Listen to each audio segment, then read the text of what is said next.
Oops.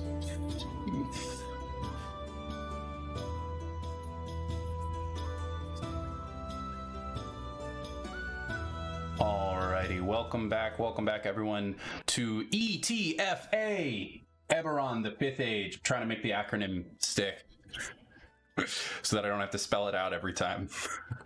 Welcome back to episode 2, where our party is finally all together. We'll start with a quick recap of the events of last week. So for various reasons, I don't want to go too far into the details of the prologues, but for various reasons, the party members found themselves at Tavern Hall, the home of Councilwoman Thora Tavin, who is the Councillor of Upper Dura in Sharn, the City of Towers. And Thora Tavin explained to the party about an illicit trade of dragon shards that had entered the city and was being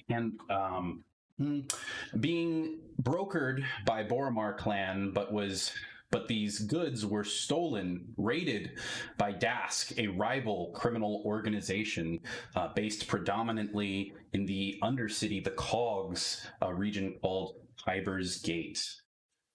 Thora hired the adventurers to do a couple of things, not just find these stolen dragon shards so that they can be researched further, but also to locate the Kornathi immigrant who seems to have appeared in the city bearing these shards so that they can find the source of where these shards came from, but also to find her agent Raziel, who had helped broker the deal, and to bring him back to her alive.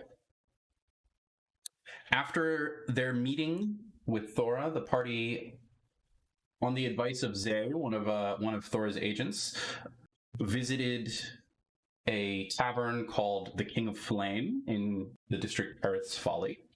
And the King of Flame is a tavern predominantly themed around the Race of the Eight Winds, an annual event in Sharn where Raziel was a figure of note, a racer for the last couple of years. And they learned that he recently dropped out of the race after a complete loss. After stealing a victory in his very first year ever, the following year, he lost when his mount, the Griffin, died suddenly in the middle of the race and plummeted out of the sky. By befriending some of those who are fans of Raziel, they were able to find out where he lived in a district in Lower Dura called Old Keep, a district a neighborhood fashioned out of an old Sharn Watch garrison. And they found out that he lives at the top of this once fortress, in an area called the Battlements. When they arrived at his apartment there in that tower, they found that they were not the only ones on Raziel's heels, and that seemingly Boromar Clan has caught up to him as well. Rusty, hearing the sounds of struggle within, quickly kicked down the door, knocking one of these halfling criminals and thugs to the ground, and so combat ensued quite quickly. Raziel tried to escape, mounting one of the Boromar Clan's glide wings. However, Thamvel, quickly and creatively using the command spell, ordered him to stay. That is one thing that I will update the party on. After thinking about it over the last week, I am revising my judgment on that stay command, so that it more exactly resembles the halt command, which is a recommended use of the spell. So you guys might not even remember this, but I had initially said that Raziel had flown to the top of the tower. I have changed my mind. He will remain right there. He's right next to you, Rusty, like he was before. And he never flew to the top of the tower because the command prevented him from doing so. So I'm retconning that a little bit. So he is right there on top of the glide wing, ready to go, but he could not because of the command spell. That is almost where we left off, except that some of these other riders were free to target the only person who remained an easy target on the outside of these of the apartment. Devoka was wrapped up in a bolus hurled by, I believe, this rider.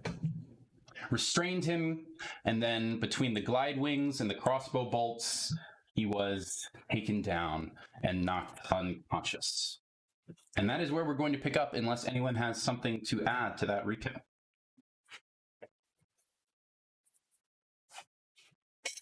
Sound good? I didn't forget anything? There was also an epic moment where Hashana headbutted some guy to death. Yes. Not to death. Not to death. He's over here. But she did headbutt the heck out of that guy. Oh, he'll die. Hashana did epically headbutt a guy. And you can't prove it wasn't due to Hashana's headbutt.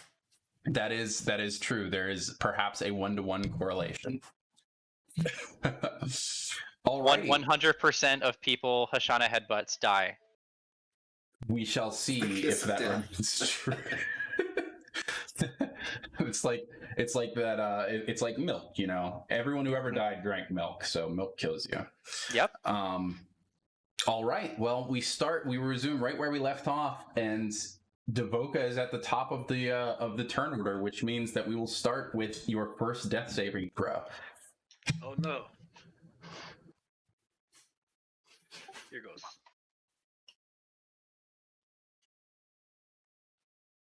Sometime today, dice will roll.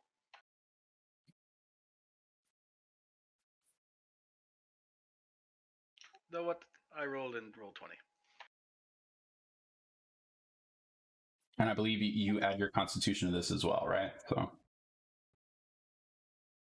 Yes, so I pass. 10. Right on the line, but you can mark your first success. And that puts us to Rusty, I believe. So, just to confirm, I saw Devoka go down, right? You did. You also have Raziel right next to you, who you were trying to grapple with before, I believe.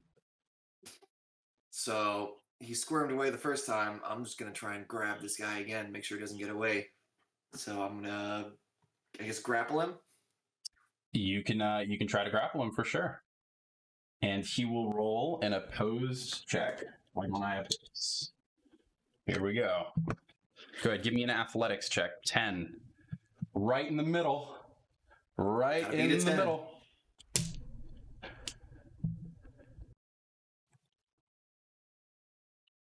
Oh.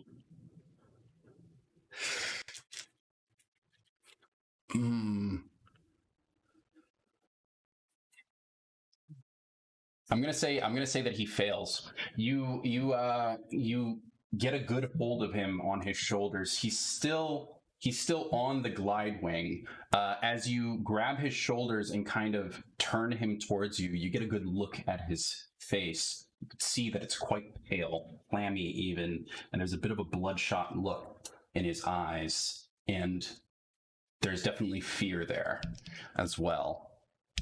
He looks erratic. Do you say anything? Do you do anything?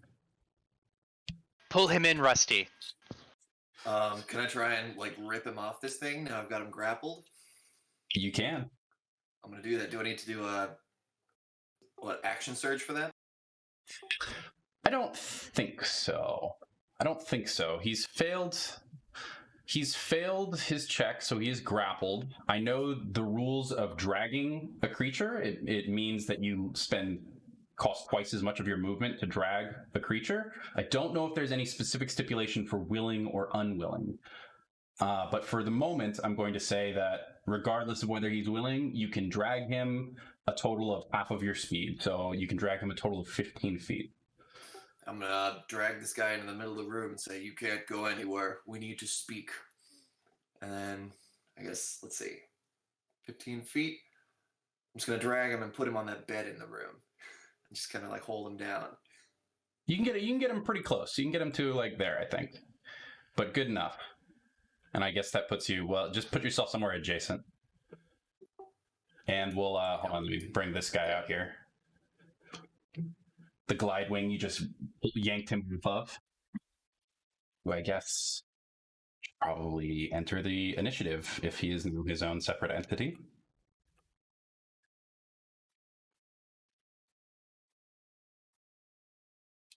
I just right click? I just right click, don't I? Yeah. Boom. Boom.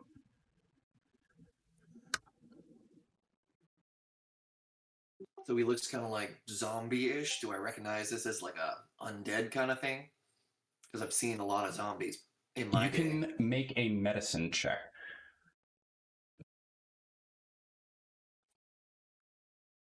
11. An 11. He doesn't appear dead. He does not appear... As far as you can tell, he does not appear undead either. Just clammy. Needs to get outside more. He doesn't seem healthy, which I think you could already tell. With an 11, you're not learning much more, but he doesn't seem undead. Not like the ones that you saw. You saw skeletons and Yeah, I've seen decaying proper flesh. zombies. Yes, you He's have. not a real zombie. No. And I also don't think you ever saw a zombie talk. And you did hear Raziel shouting at this guy just as you bust down the door. All right, is that it? I think so. Okay. Hashana, it is your turn. And Thomvel, you are on deck.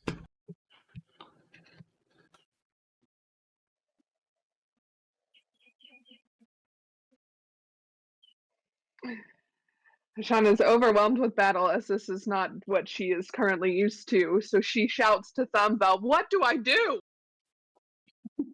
Okay, did I hear the attack on Devoka?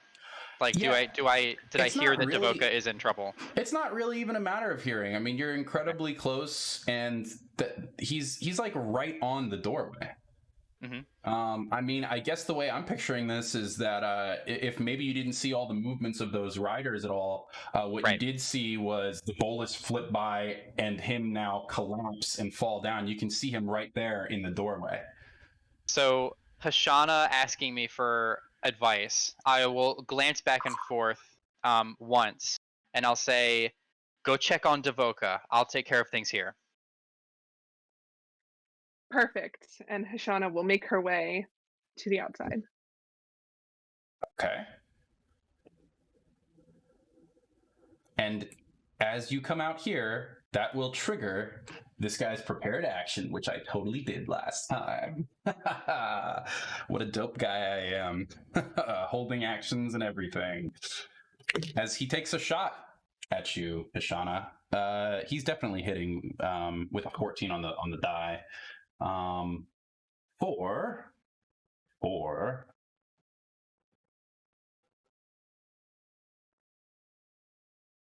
a 1d8 plus 3. Should have gotten my dice ready before we started. For 11 damage, he hits you with this crossbow bolt as it hits your shoulder and pushes you back with its sheer momentum. And you can see that he already had it leveled on his arm. And he just looks at you and pulls it back as he draws another bolt from over his shoulder and lodges it in. Oh! That hurt! Yeah, it did. Holy That puts cow. you at, what, like 4 health or something? I believe I'm at 1. If that hit me for 11, then I had 12, so I'm at 1. This fight's not going well, guys. You still have your actions and everything. You've only used like 10 feet of movement. That was just him taking a reaction because he had a prepared shot.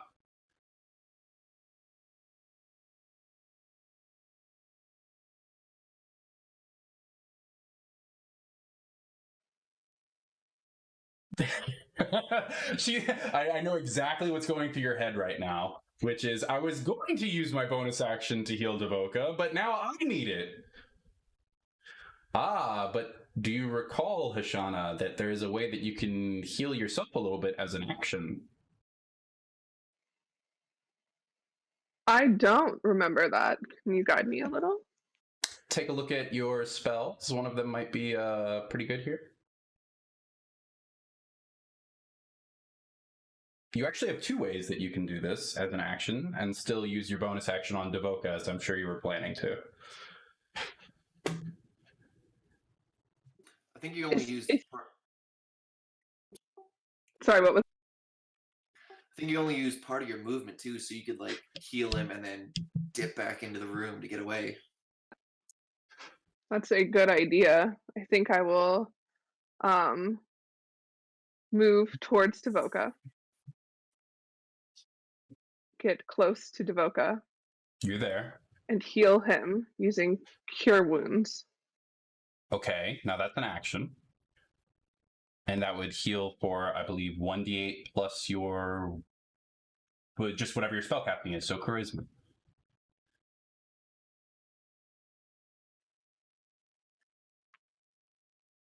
So I roll charisma. So there should be a button when you're looking on the spells next to Cure Wounds. There should be a box that says 1d8 plus. I think for you it's 3, right? And you can just click on that, and that's how many health you'll regain.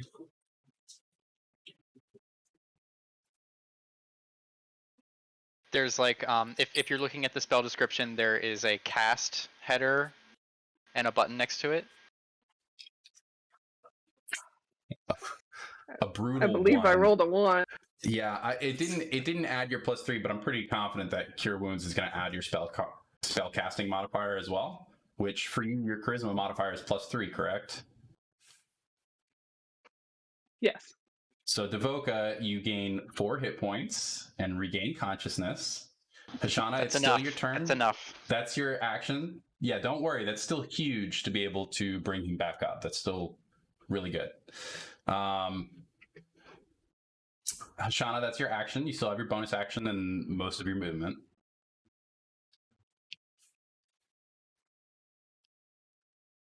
Shauna's going to move back in for cover inside the room. Okay. You can place it. You have 20 feet of movement. You can place yourself where you like.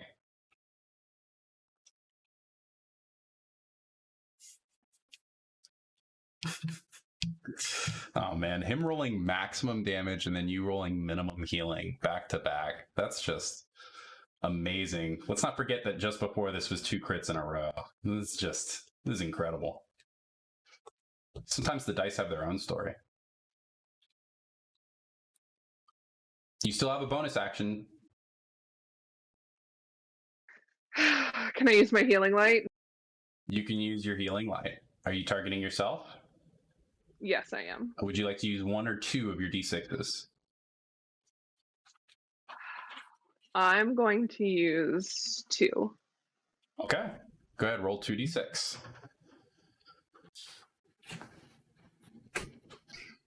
Hush.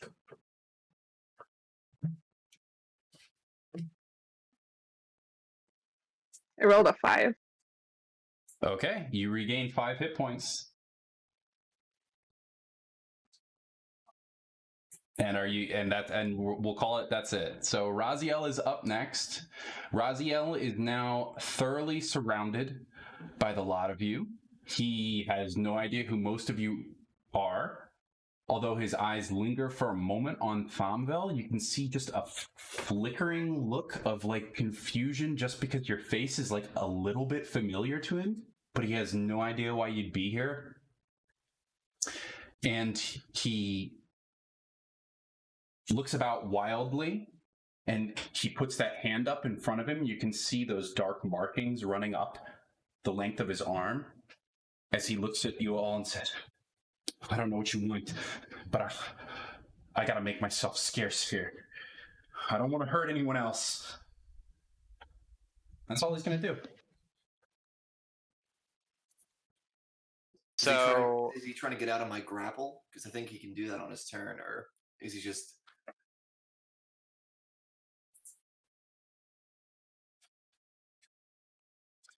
I think probably... Sure. Yeah, you said it. Yeah, now he's trying.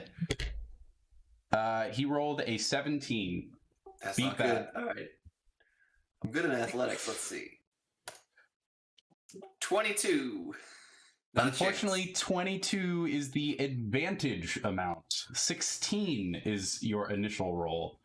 What you're seeing right now. Am I the only one seeing this in the chat?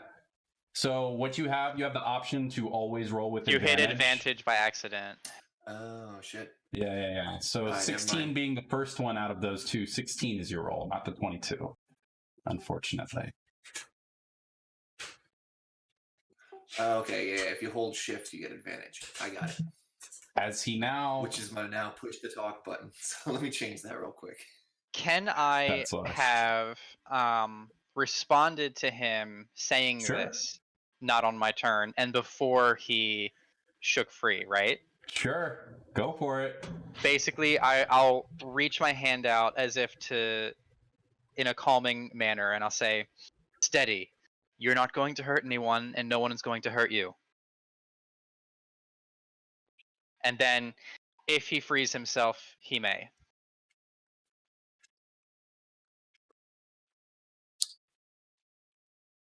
He shakes Rusty off of him. He looks through the door where he can just see a bunch of glide wings and riders. And then he looks over here and he sees the one glide wing.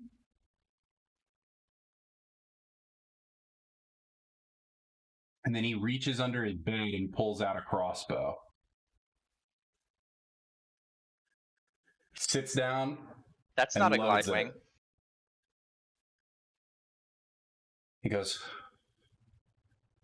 okay. Get them off my back and we talk. And that's his That's turn. more like it. And I do say, well, that's more like it. And then flourish my double-bladed scimitar and nod to Rusty, and then dash out the front door, watching probably Hashana come back in as she has just been shot by the crossbowman outside, tapping on her shoulder as I rush by her. Nothing special, just kind of like just tagging out, not doing cure or lay on hands or anything. That's what I thought you were gonna do. No.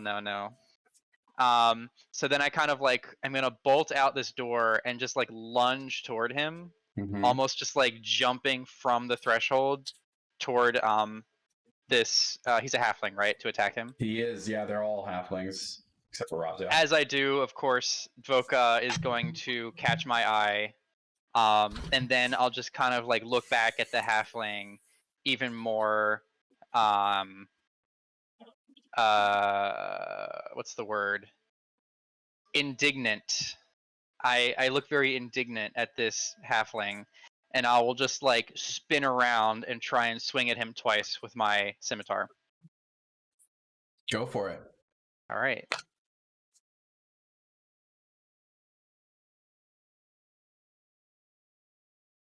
I rolled damage by accident. Sorry. I'm gonna It's roll okay. attack. We'll keep that. That's a good damage.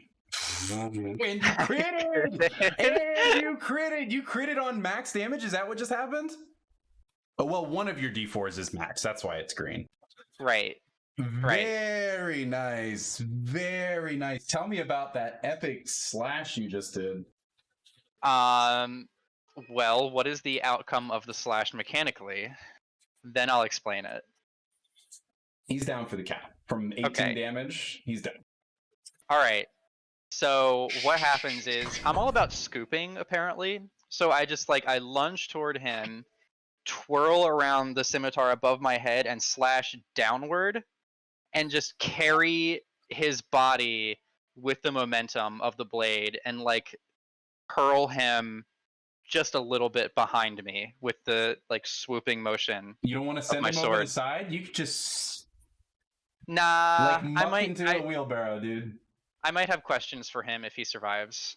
So sure, you fling him, catch him. If I understand this correctly, you catch him with, because your blades are curved, right? Yes. So you're catching him with the back of that, slicing into his back and just flinging him. The momentum actually brings him to the other, kind of around to the other side of you and kind of flings him back towards the doorway, actually, where he collapses, kind of banging off of the side of that door frame and tumbling into the ground. Now, with that being settled, how much movement have I used? So 5, like 15-ish? Is that accurate? I think you came from there. Yeah, 15. I'm probably seeing this other mounted combatant, right, flying around. Yes. And I want to kind of see Devoka and endeavor to protect him, right? So he's just been healed. Does that mean he's conscious or he's just stable? He is conscious. He still has a bolus wrapped around him, unfortunately. Right. All right. That's a great place to start. Can I walk over to him and just try and like rip the bolus off of his legs? Yes, I will. I'll allow that as a bonus action. You can make a strength check to tear it apart and free him. Great. That's my favorite kind of check. Well, I got a 17 strength check. Yeah, totally. You grab one of it and you grab one of the two weights and toss it back over, and then you realize that you would have to spin Devoka around, and then instead you just grab under, wrap your fingers around it and start pulling until you break enough thread that while you don't necessarily tear through every single rope in it, it loosens enough that it can fall to the side when he stands up. And then as I free him from the bolus, I will just nod at him and say, I'll cover you. I'll just groan. Duh.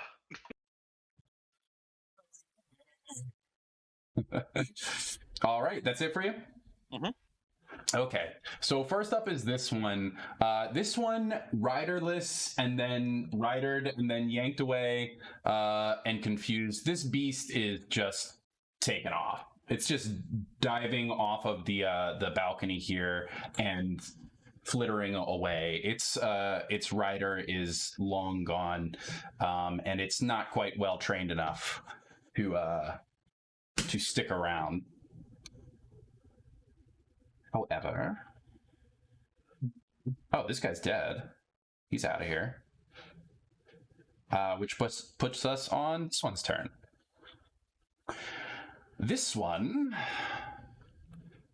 which, by the way, let's do that. This one is going to do the only thing he can, which is throw another bolus. He's going to target you this time, Thamvel. You can make a dexterity saving throw. I was asking for it. You were. I made a 13 dexterity saving throw. That is actually a success, as you are able to bring your staff, what is it? Double your scimitar. It's weird to call it scimitar. The hilt of it is just a normal sword hilt, but it's a scimitar on both sides, so it's not really much of a pole. It's just like. Okay. Yeah. Okay. Yeah. I think of it as an axion. That's what I call it. Right. Which nobody calls. Nobody knows what an axion is. But you bring your blade across, slashing the cord in half as the weights go to either side, one flinging over the wall. He will still dive at you to make an attack. Excellent. He himself does not attack, but his mount will, and it will do so with... that was out of my effect. With advantage, and he is hitting you for sure with a 20 to hit. Not a natural 20 though. For I'll hit 5 damage. Very well. Now that is just part of his flyby attack, which means he doesn't provoke, right? he has this glidewing has an ability called Limited Flyby. You may attack at him with disadvantage. Alrighty. Then I will do this. Still got more movement. Wow. With disadvantage is the 17. Nice, that's a hit. All right.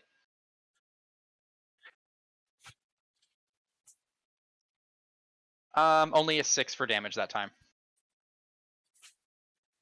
Okay, and that is specifically on the mount.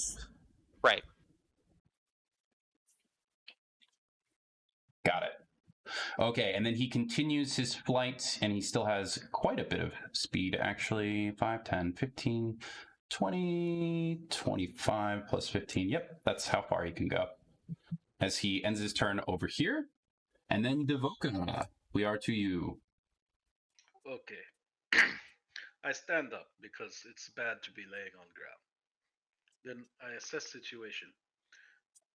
This man is halfling, still in front of me. The one right next to you, he's down. He's down for the count. That's why he's got the X. Okay. But he is there. If you'd like to enact your revenge. I step on him as I move fast. For sure. I move to here. Okay, that's close enough. And I'm a bit hurt, so I go into movement and body suddenly become much bigger. And I look a lot thicker and take on a very bear-like appearance. Like literally your body gets bigger? Literally. And much hairier. You can just kind of see the muscles kind of cracking as his shoulders just kind of rise up, and there's just he doesn't exactly grow in height, but his stature just widens.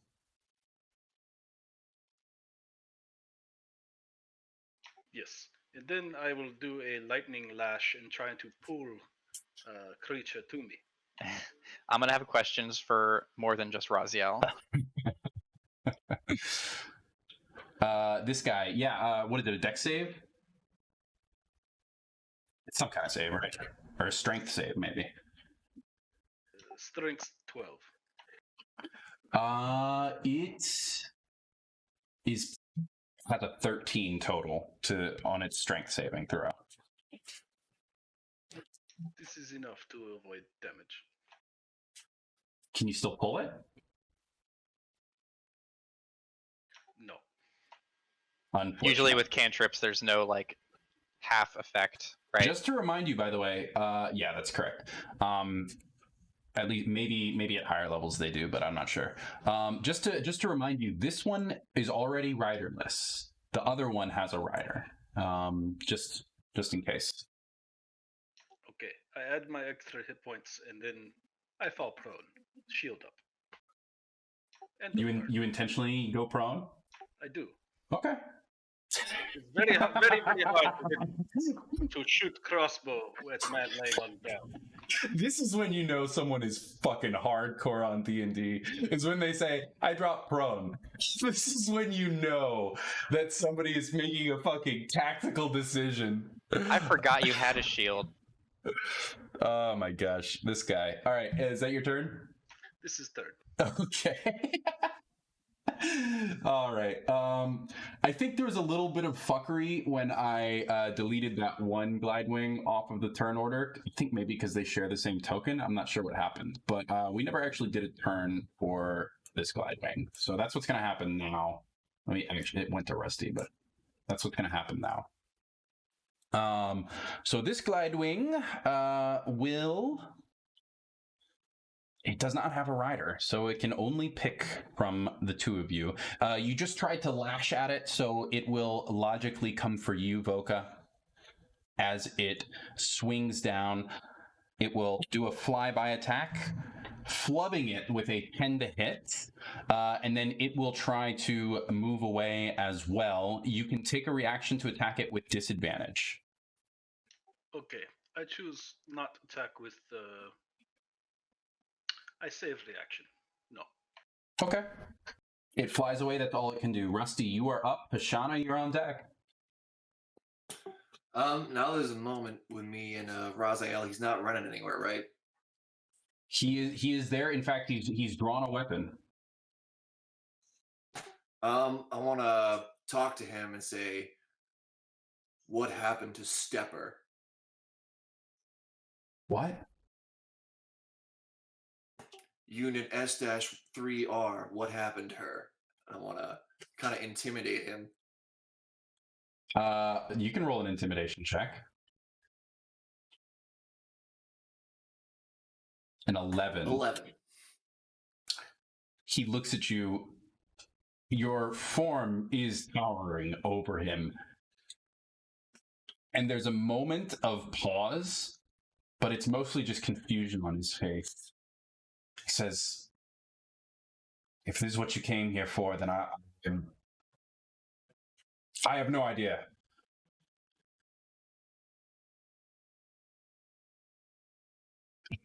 That was actually really cool. Did you guys see that? Discord lagged, but it made him looking at me in slow-mo.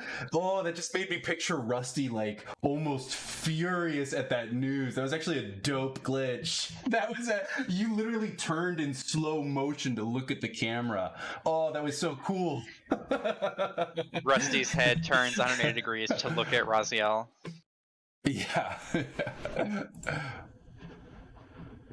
Alright, and then I guess Rusty just buys this because he's kind of like got him at a disadvantage, so he's not going to think he's lying or anything. So I guess he's going to... You can make an insight check if you want. Sure, yeah, why not? Because that's what Rusty is here for. Yeah, he's really good at reading people. Where's insight? Got it. 16 insight. He looks genuinely confused. Alright, then Rusty's gonna go back out into the fray. Sure. Let's see, I got 30 feet. I don't know how diagonal works. Can I get, like... Show me the square you're trying to get to, and right and I'll make a call here. here. From... Yeah. There's probably a different way I can draw that. Sure. Yeah, why not? You can get there. Alright. That thing there is at least slightly raised and not actually a great spot to stand on. Basically what it is, these crenellations have very small kind of towers over them. So like you're viewing from above, so you can't see it really very well, and I frankly didn't have great options in Dungeon Fog to kind of portray this. But basically, there are the battlement things. They're like pyramids on top, so they're really great for standing on. They're slanted on the ends there. Is it good enough to jump after this flying thing and grab it?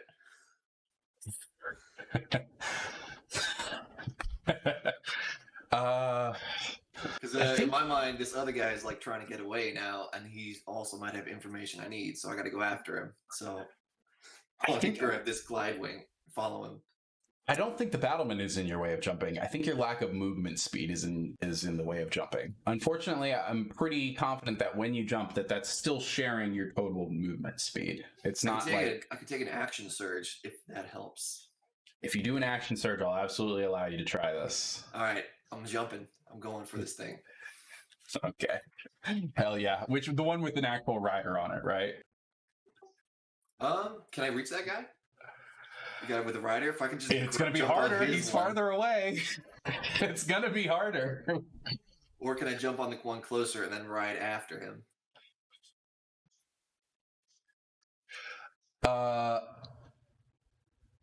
Make a nature check real quick. Sure. 16. You know that it's not impossible, but these beasts not designed for the kind of weight that you have. Okay, so it's better that I grab the other guy, get on back, and just sink him to the ground, basically. That would certainly happen if you catch him, yeah. Alright, I'm gonna jump. I'm jumping. Okay. Oh man, I give don't, me. I don't know how jumps work. Would it be better if I like ran to the other? So this is definitely So, like, this one and well, jumps? you don't have enough speed for that, so you're gonna have to jump from that point. Well, I guess technically you're using your action to dash, which means you don't have to action surge yet. You don't have to action surge yet. You can just use your action to dash. That gives you double movement. Then you use some of that movement for a jump. Yes, you can jump from there. So the total distance you're trying to jump is 15 feet. I believe the rules are, and this is definitely qualifying as a running jump, so I believe it's strength. I think it's just your strength, not the modifier, just the number. What is your strength score? 16. He's within 15 feet. That's how it works, right? Chris is nodding. I'm pretty sure that's how it works for a long jump. Yeah, you can make the jump. The distance is not the issue. I'm going to say the issue is, can you catch this guy without him reacting?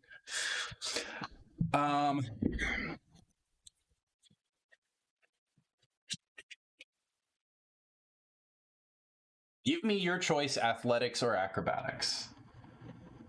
Definitely gonna be athletics. I got 5 on that and 0 acrobatics. I'm not nimble, but I'm very strong.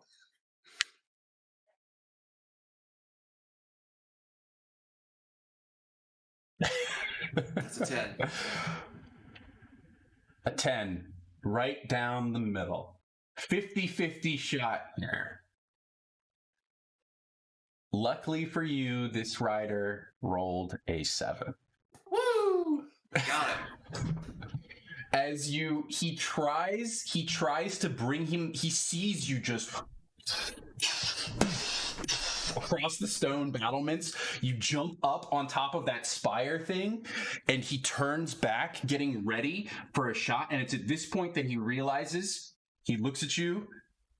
There's no crossbow in your hands. There's a moment, and then he realizes you're already leaping. You're in the air. He tries to pull up, and he starts to pull up, but you catch literally the legs of this glide wing as it's rising up, and he is above you on top of this thing, and you are holding onto its legs.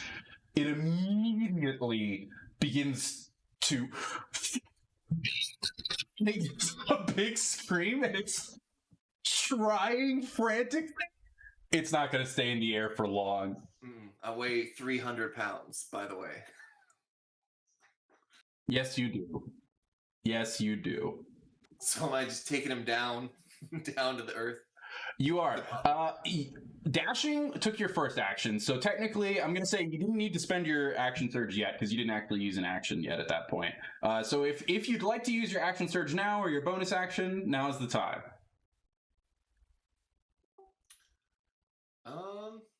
What happens if I don't? Will he just like go down to the ground with me? Can I like try and grapple him mid-air? All right, I'm gonna action surge. I'm gonna try and like reach my arm up around and like grab this guy by the scruff of his neck to like incapacitate him. Okay. You're attacking him? Like you swinging at him with the hammer? No, I'm just grappling him, grabbing him. I want info out of this guy. I'm not trying to kill him. You could grapple him, but he is, after all, already a rider on a mount in midair. So grappling him and changing his speed, he's not even using his speed right now. Do you want to pull him off? You could throw him off the mount. No, I don't want to kill this guy. All right, how about this? I'm going to attack him with my net. There you go. All right, yeah. How does that work? I think he has to make a saving throw? Let me pull up net. No, I think it's just like a ranged attack. Is it though? Proficiency? How do I? It should be under your equipment. Yeah. So it's got a hit DC thing. I can roll a hit with a net. Okay, sure. That's a nat 1. Totally understandable, as you are at this point dangling from the feet of a glide wing, trying to throw a net at someone above you. Perhaps predictably, it doesn't go quite as you're hoping, as the wind kind of catches this thing, and you see it tumbling down below you. So the way it works is one of his left hand, it opens up, like the palm opens like a hole in it, and it just like launches a net straight out of his palm, basically. and you try, it soars over this, and he pulls himself down low like a jockey down onto it, and the net soars over his head. And you can see him trying to pull up on the reins, but we'll see what happens next. Shauna, you are up.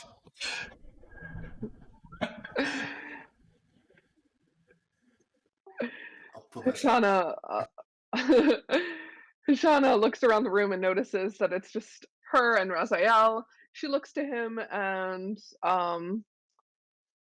says, "Please grab your crossbow and follow me. We're gonna end this." And she moves out of the room to join her fellow adventurers. And bursting through that door, you can see absolute chaos in the skies over here. This glide wing just squawking like mad as it inevitably is about to nosedive.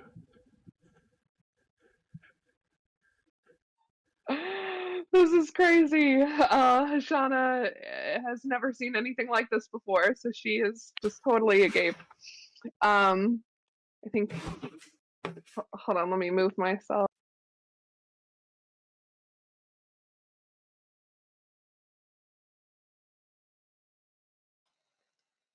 Is now the appropriate time to use Eldritch Blast? I think so. It's always the appropriate time to use Eldritch Blast. Answer is always yes.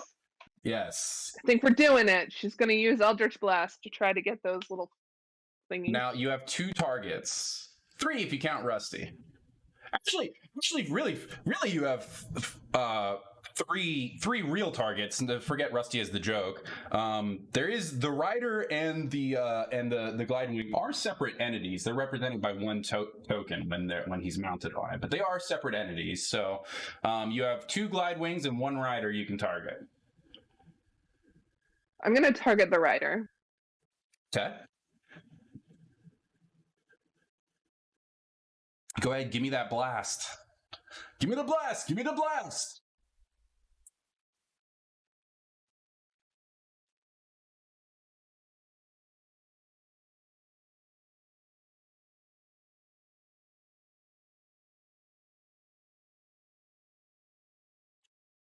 You rolled twice. So we're going to take the first one, which is a 10 to hit, which unfortunately will not. It will blast wide across him. So unfortunately, a miss. Anything for your bonus action?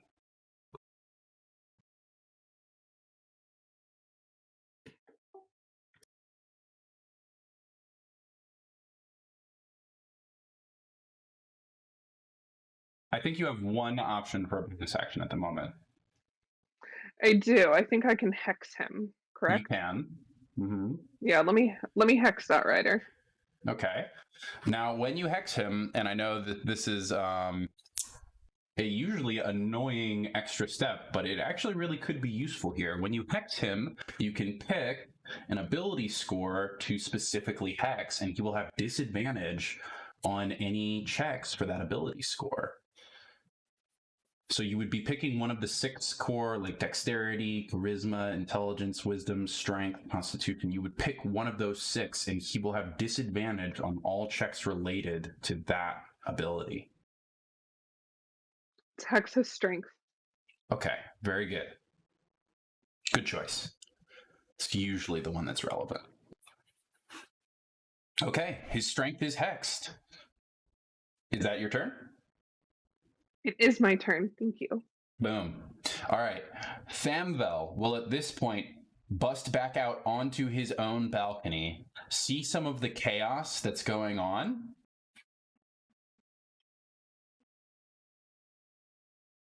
He's going to take a shot with his crossbow bolt. A 14. That is just enough. He will... Not great damage, but he will hit the rider, scoring across his back with a bolt.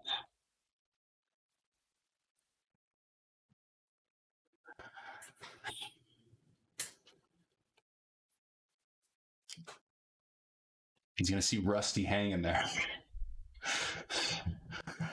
And he's pretty confused.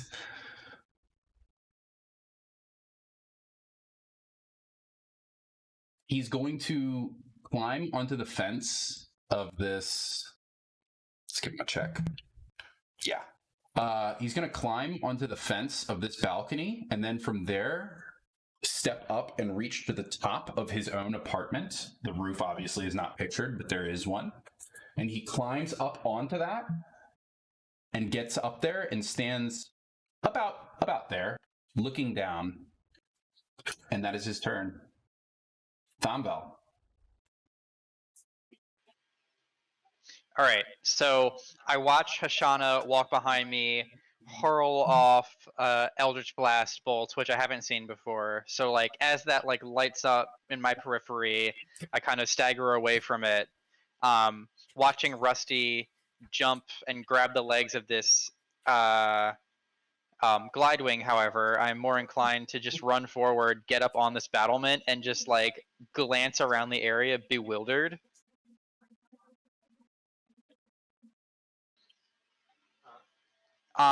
This other Glidewing right in front of me is still like attacking us and hostile, I assume. It has been. Yes. And how far away do I estimate that Rusty is at this point? Have they like kind of gone below where we are and are like plummeting downward? We have not gotten to its turn yet, so the plummeting is only just beginning. He's at most 20 feet away. I saw that Rusty, this is kind of a stretch mechanically, but I see him flailing this net around. So what I'm going to do is I'm going to reach for a strap of my boot where there was actually a feather kind of like poking out before. There are a few feathers like around my person, and I just like tug on it, and you'll see a small blade is attached to it at the end. This is a dart, and I will hurl it at the rider of this Glidewing. There's nothing. How is that mechanically? Yeah, you can throw a dart. It's fine. Well, I'm not done yet. Oh, okay. All right. What? Does the dart have a small explosive planted in it? Or... Nothing like that. Yeah, a 24 hits for sure. Oh my gosh! Now I'm scared of what's next. Deal 4 piercing damage with the dart. Yeah. And as I do that, I call out, "You, automaton, throw me the net." We actually don't say automaton. It's a little offensive. There's no time for that now. There's always time for politeness, I think. Kill him with kindness, as I always say.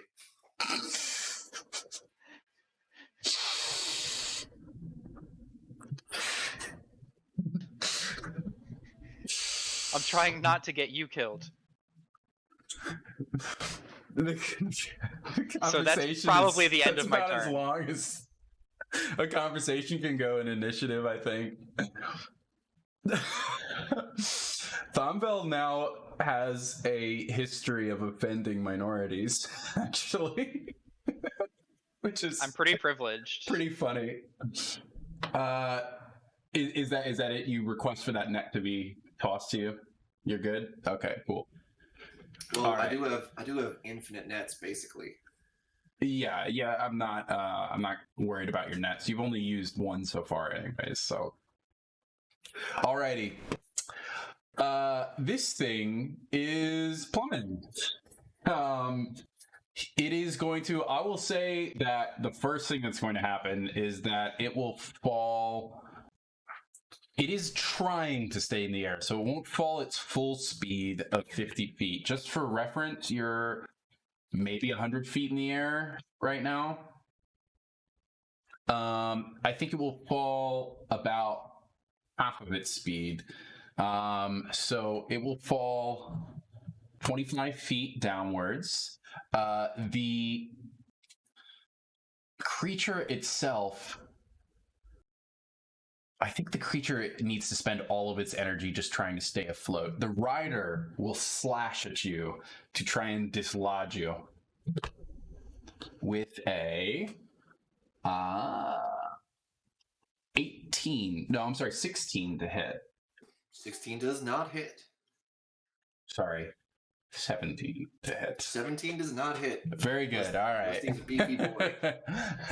as you literally, he leans down, drawing the scimitar from his hip, and he tries to lean over to slash at you, and you literally just and swing to the side, which of course pulls the entire glide wing almost into a barrel roll as it begins to spin, now quickly approaching nosedive at this point. But he does miss you.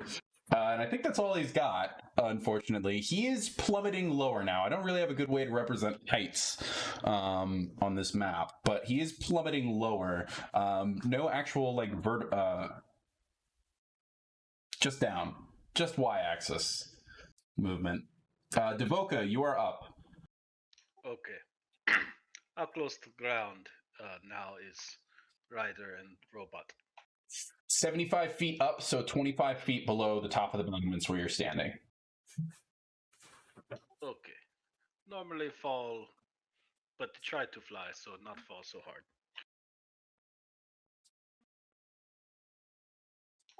What is at the bottom of battlements? Do I know? So this is the exterior wall. You are thankfully in Lower Dura, so there is ground in sight, which might not be the case in other places.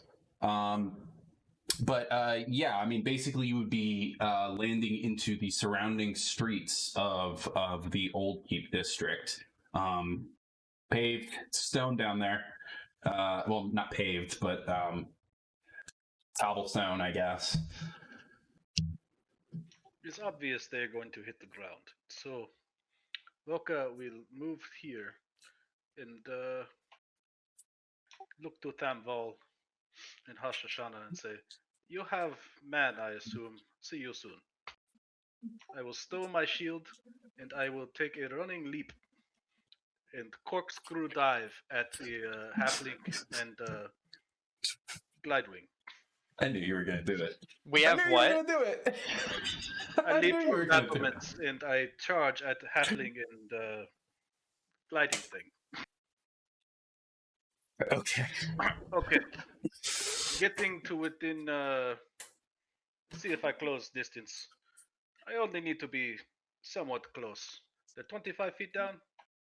He's 25 feet down. And I don't know if I should even count it against your movement speed to fall. I don't really know how that works. It's okay, I do not plan to fall very far. Poor Rusty, he gets caught in the backwind of this, but I will let out a wave of thunderous force as I fall at everything down there, including him, unfortunate. It's very, very unfortunate. Okay, so what is he? He makes a save? A constitution save? DC 12 Constitution save. It's failing. It rolled a 6 on the die. It gets pushed as well, correct? Push 10 feet away from me, so 10 feet further down. Also, Glidewing needs to make save and Rusty, unfortunately. So a con save? Yes. Both rider and mount are failing. I got a 7. All 3 of you are failing. So it pushes, so all of you are taking 7 damage. And how does it work? It pushes 10 feet, or what does it do? 10 feet away from me. So further, since I am above, it would push them 10 feet further down. Sorry, I couldn't see its health actually. So,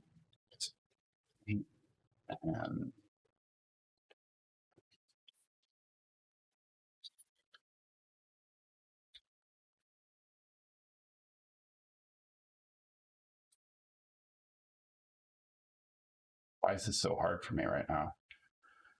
Oh, yeah, I did that wrong. Wow, basic math. I don't know why that was so hard. Okay, yeah, I mean, you just rocketed them towards the ground. Rusty, I think as well, in addition to taking your 7 damage, I think you're going to have to make, I'm going to call that a strength saving throw to continue to hold on to this thing, if you want it. Yeah, I'm going to try and ride it out. If fall, he still have token, so I do not feel so bad. 13 saving throw. I'm going to say no. I should have thought of a DC, but I'm going to say no. Nah, not in the resistance of that spell as well.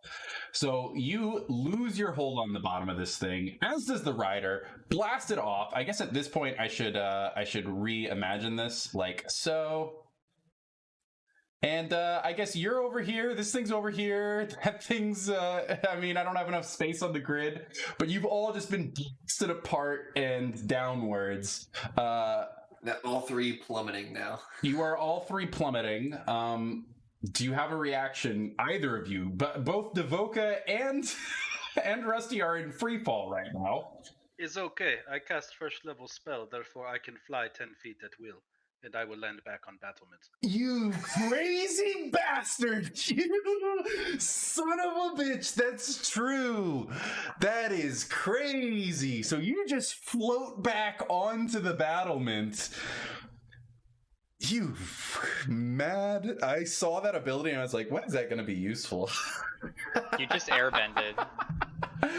You basically just jumped down, blasted outwards, and then the wind from that force just carried you back up as you basically alight back onto the battlement. You madman. You, Rusty, are less lucky. I feel bad, but what can do?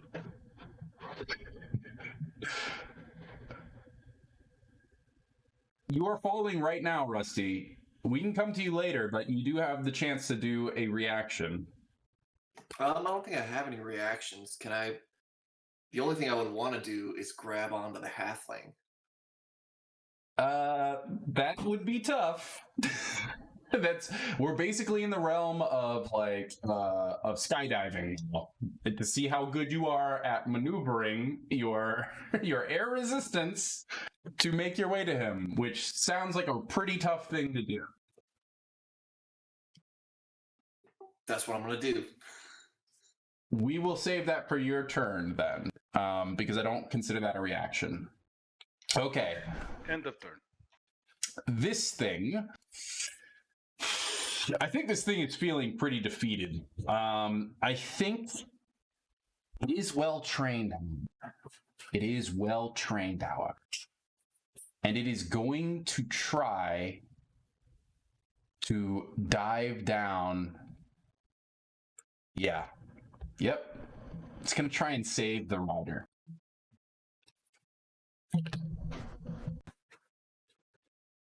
As it dips down, trying to catch this guy who is at now 35 feet below it. That's within its speed. It's flying vertically, nose diving, and tries to get underneath this rider. And you can see him, there's a moment where he's falling at speed pretty much parallel with this glide wing that is just nose diving next to it.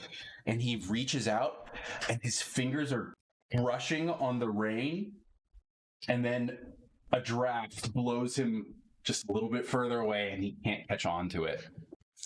I guess that's it. I guess that's it for him. Did that glide wing go past me? Can I use my reaction to try and grab onto it?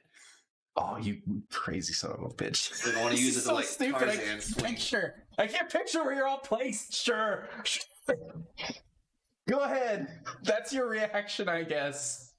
A grapple. You're just gonna ride 2 different glide wings down to the ground. That's the plan. So grapples athletics. Yeah. 11. He nailed you on that. Rolling an 18 on the die. Unfortunately, neither of you failing to get to mount this glide wing mid-air.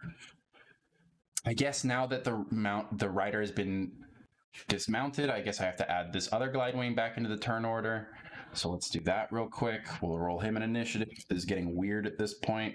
His initiative is garbage. He's over here with 6. Alrighty, it's actually your turn, Rusty. What are you doing? So my whole goal is I want to keep this one alive so I can get some info out of it. So I'm gonna try and I don't know, spread my arms and glide closer to him to try and grab him and catch him before we both hit the ground. Okay. Acrobatics? No, it's athletics. He swim through air with great strength. just doing the breaststroke through the air. I don't know what the flying squirrel skill is, but you... There are nets under each of your armpits as you try to glide. Go ahead, give me an acrobatics check. Acrobatics. 12. I'll say sufficient to move to him. You are still plummeting downwards. So I've got the feather fall thing. So my idea is if I can grab this guy and land, it won't kill this guy. Is my thought.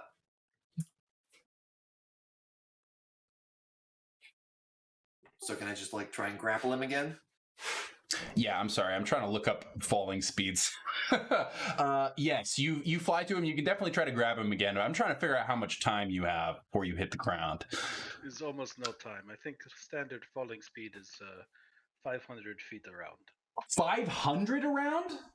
All right, this is your last chance. 500? That sounds like a lot, though. I will check. That's a lot of feet. Because, in 6 seconds, that is so much higher than anyone's natural speed is in 6 seconds. That, implies that you gain speed insanely when you start falling. Yes, from great height you reach terminal velocity very fast. Yeah, terminal velocity and all, but terminal velocity is, 32 miles an hour or something like that? Is considered 580 feet every 6 seconds. This is your last chance, I guess. Yeah, let's not keep you. Let's also not forget that, by the way, we are in Sharn, which has a planar. It is close to the plane of Serania, which means that falling and levitation magic and all of that, it all works pretty oddly here in Sharn. So let's keep that in mind. Also, don't know if even personally I would use that 570 feet rule or whatever you just said, because that's a lot it's of up feet. to you, obviously, but normally consider 1 round. Yeah. We'll say that you have this round. You have successfully navigated to him. You can try to grab him. You're grabbing him, or you're just trying to grab him now so that you can activate your token. Is that what your plan is? Yeah, that's the plan. Yeah, absolutely. By the way, you can activate that token and you can target, no, it would only target you, but it could help him if you're holding on to him. So, go ahead and make one more athletics check as you try to grab him. 11. You actually beat his 10. Barely. Dang, you've rolled really bad on your athletics, even though you have a solid bonus. That's my best skill. Yeah, you beat him by 1 point, though. Luckily. You've got him. You want to activate that token? I want to grab him and cradle him, and then I activate the feather, and do an anime landing, on one knee, and just hold him like a baby in my arms. Whisper sweet nothings in his ear. At this point, as you're looming down on him to grab him. You can kind of see him go, and he kind of like, and then you just kind of down around him and just envelop him. And then you activate the token, and the momentum is broken instantly. It's only moments before you were going to hit the ground, but immediately your momentum is broken in the last 10 or 15 feet or so as you fall to the ground, and you have him now in your arms. And I think that's definitely your turn. Pashana, far below you is a bunch of chaos. Shauna is going to go up to the battlements next to Devoka and aim her Eldritch Blast at one of those gliders. I believe it has a pretty crazy range. What's our range? It's like 125? 120, I think, right? It's 120. Yeah, they're within range. You can take a shot at, you want A or B?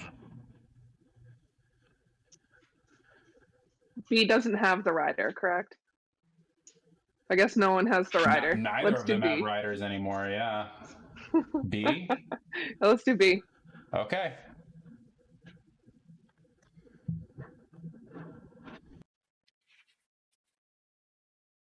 A 9 unfortunately does not hit. You've had poor luck, I'm afraid, with your blasts. Just want to make sure your bonus is in there. That's okay. Unfortunately, understandable as it is itself spiraling and falling lower and lower. It's not an easy target at this point. This is anybody who shoots at stuff knows that being at an elevation does make things a little bit trickier.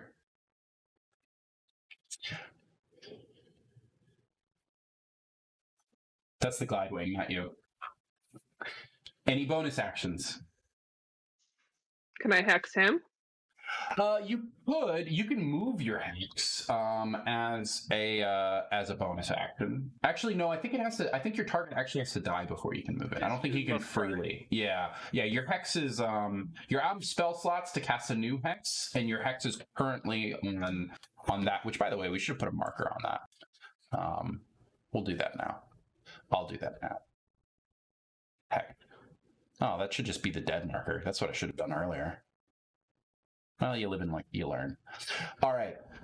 At this point, I think, well,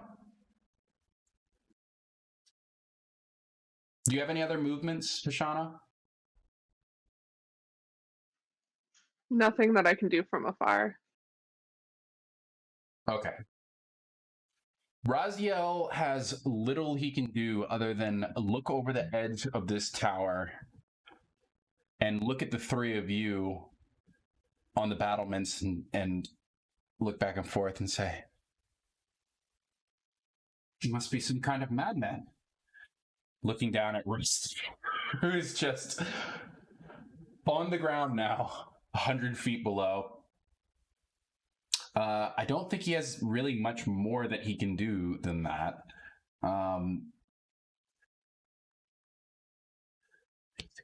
What's the range? No, I mean they're within range. He can take a shot at one of the flyers. He misses though, and that's his turn. Standing up on top of his own apartment. There's no good square. What am I doing?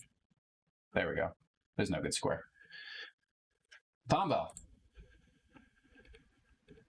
All right. So I watched Rusty jump, and then I watched Voka also jump, and then unleash a blast of sonic thunderous energy to just push everything down there further toward the ground, and then fly back onto the battlements. And as this happens, I'm just like tracking him with my eyes, with my like jaw on the ground, just like. And then I just like look over and I see Rusty falling, and I just like I wait for something to happen to mitigate this like devastating event. And then, yes, I see Rusty grab the halfling and activate his feather token. And then I just jump off the battlements. Okay. Not in that direction. No, not the way everyone else is doing. And I It's not just fair. All your friends jump off bridge. Why you not jump too? I just like casually run back into the room, and I'm going to look for Raziel. Raziel is above you, which you would have seen. He literally called out to you while he was up top, so you know that he's up top on the roof of the apartment at this moment. You saw him. He looked down at you guys who are all standing out there. He's looking down at you from the top of the of this tower. Roof not pictured, obviously, but that's what he's standing on. Yes. So I'll call out to him and say, thanks for the help. Are you harmed? Surprisingly, no. And then I will reach over to Hashana and use Lay on Hands to cure like 3 hit points of wounds, just as a gesture. As a gesture. So you gain 3 Thank hit points, you. Hashana. Yeah. So that's my turn. Okay. Devoka, you are up. Okay. Still in giant hairy bear man form. Thumbal's already walked back inside. I motion for Hashashana to do the same so she's not a big target here on battlement when she gets chance. And then I step off battlement as well, except other way. Okay. I come down to within, let's say, 20 feet. And then I cast a spell on self and then fly down 10 more. What spell are you casting? Oh, a little spell known as Cure Wounds. Very nice. I guess. Yeah. How did? Can you give me? Did you put it in here earlier? Tempestuous. You cast. Why is it whenever you try to link something, it just gives me tempestuous magic? I don't know. It always links the same thing, which is probably a Roll20 or a D&D Beyond problem. Yeah. That's why we set up Beyond 20 with you, right? Yeah. Okay. I'm pretty sure I'm the one that told you about Beyond 20. Anyway. Yeah, you might have. Yeah. So I come down to within 10 feet. Before or after spell, it does not matter. And then I float down 10 feet. And I walk over to Rusty to lend assistance when time, if he needs. Sure. At this point, you have you two have made it to the ground. The glide wings are now above you. You pass them in your descent. Your flight speed of 10 helps you break that fall. Yeah. And you get yourself in place. You want to be like right next to him?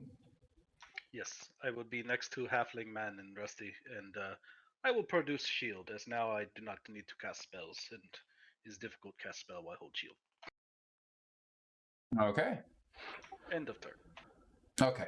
I think the glide wings have had enough. Neither of them are mounted anymore, and they are both plummeting, and I think that they are ready to call it a day. And I think with their escape and you having a good handle on this guy over here, I think that we are ready to exit initiative, and I also think that we're ready to take a break. Sound good? We did it. Yep. You guys did it by half of you jumping off of the side of a wall. Thank you very much for that. I really appreciated it. Some of us more than once. Some of you more than once. Blew my mind when you flew back to the wall. All right. Let's go ahead and take a break.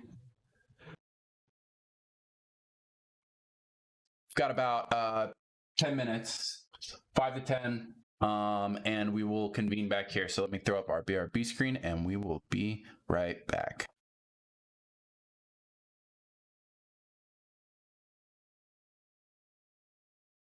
Alrighty.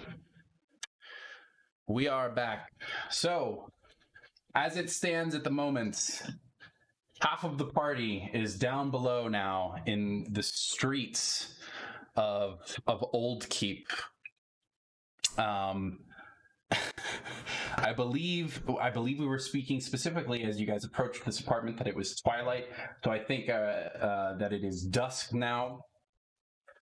There are a couple of a small amount of traffic in the streets. However, as Rusty superhero lands on one knee with a struggling halfling in his arms, those in the streets, perhaps most of them make their way out, make themselves scarce at the sight of this perhaps not altogether uncommon sight, as people falling in Sharn is a common problem. But most people don't want to be involved with whatever is going down. You see a little kid standing on the porch, just kind of like looking up as you crash down onto the ground, and he's just kind of like wide-eyed before his mother like kind of scoops him up and pulls him inside and closes the door. You know.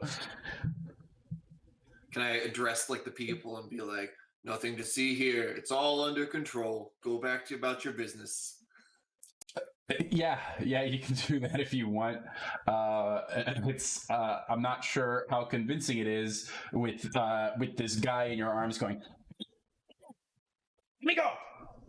Let go of me!" Can I address the halfling and say, this will go much better if you cooperate? And I want to try and intimidate him. Go ahead, make an intimidation check. That's a 6. It'd go a lot better if you fuck yourself. What? I will step into the halfling's view and say, I see. Would you like to say the same thing to me? And I will intimidate him with my very large, Okay. still bear-like visage. With Okay. a bruiser squad down at the bottom. The scary ones.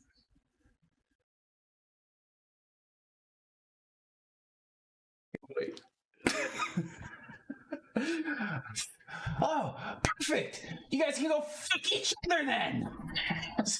He continues to... Okay. We will continue this conversation, maybe back up atop a building, and I will punch him in temple to knock him unconscious. Okay.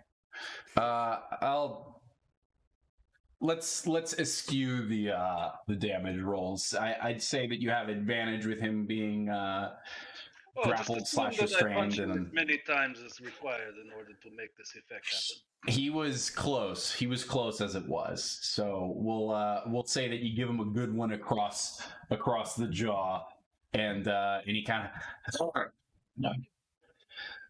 and gets a little limper in your arms there, Rusty.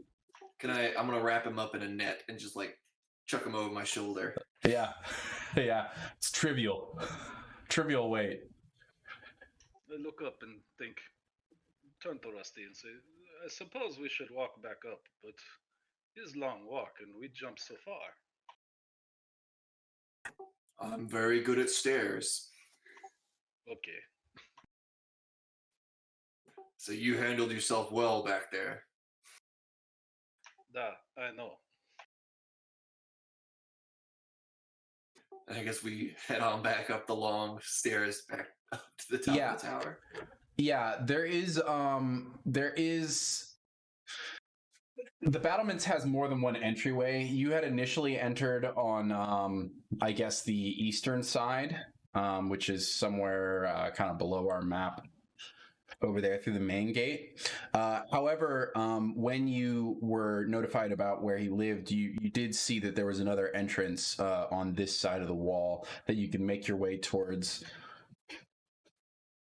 And it's just a matter of traversing the staircase. That will take you a minute or two, though, a little bit of time. What's going on the top of the battlements?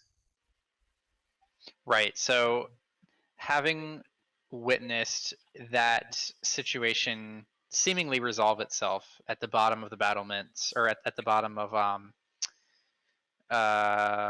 barracks, whatever, old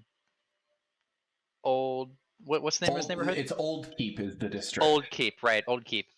I will step away from the battlements and walk inside the apartment to just wait for Raziel to meet us. And of course, when and if he does show his face inside the apartment, I will make a show of like leaning my sword against the wall. And he hops down. You hear the thud of him landing onto the balcony here as he kind of peers through the doorway cautiously and steps inside. He's still got the crossbow kind of at the ready as he looks around, and he sees you leaning your weapon, and he'll kind of lower the crossbow a little bit. And you'll see him kind of glance at the corner like he's thinking about setting it down, but he decides against it. We can trade questions if you would prefer. Sure. Who the fuck are you? That one is that is a big lift to answer. However, I believe I shall make an attempt. My friends and I were contracted by someone who claims to be a friend of yours, Thora Tavin. She wishes to see you return unharmed, though I'm not certain that's in your best interest. Of course. Thora's looking after me, huh? My guardian angel. She want me? She want the shards? My bet is that she's more concerned with the shards, and merely wishes you to not be wandering around on your own.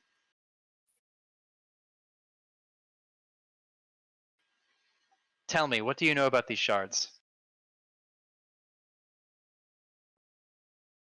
Do you have any with you? Actually, our friend that Warforged does have one on him. I do not, however.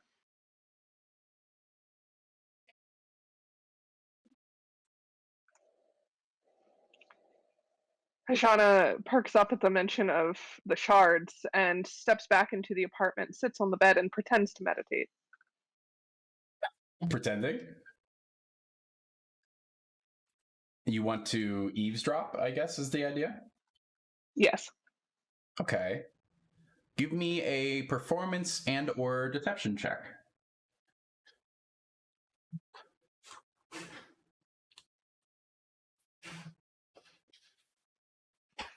I rolled a 21. Yeah.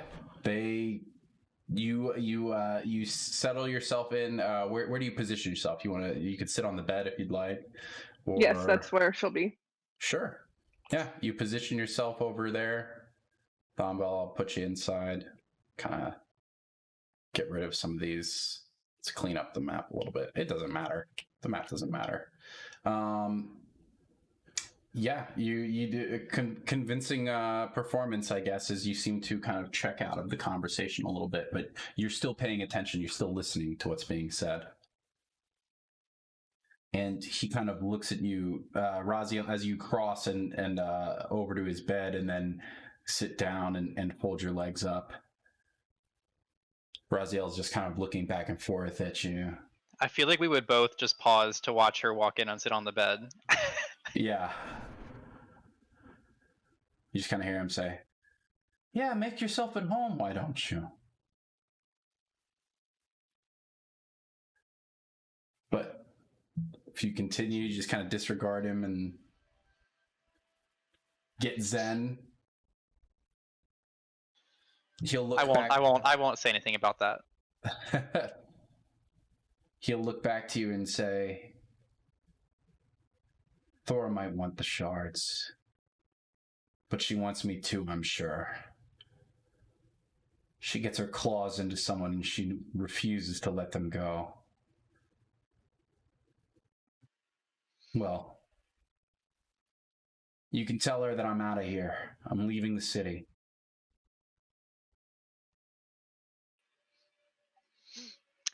I know very little of what she wants with the shards, but I know even less of what she could possibly want with you. I don't know what the others would say as I glance over to Hishana, but I am not particularly interested in returning you to her. What is it you fear about being reunited? She doesn't give a damn about me. She doesn't give a damn about any of her people. What do you think? You think I wanted to get in with the clan and with Dask? Look at me. And you can see that he doesn't look well. Okay. As I look at him, notice he's not looking well. I will kind of like glance over. I'm guessing his like markings are still there, right?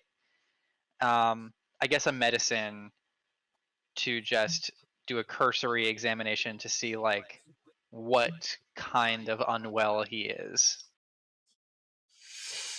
How thorough is your examination? Are you very, very not thorough? You're just glancing at him, because right? I'm in the middle of a conversation and I'm not just gonna like go up and touch him. Take a stethoscope like that, to right? him. No. Right. So the DC is a little higher because you're basically just glancing him, but you can make him a medicine check.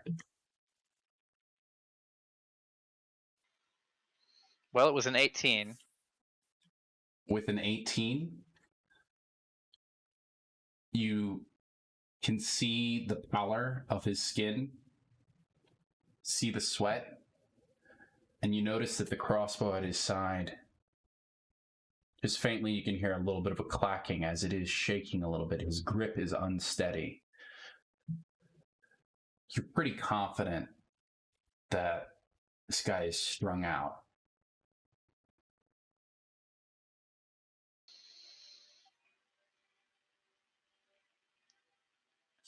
And as you're noticing this is the same time that he begins rummaging through some of the drawers over here.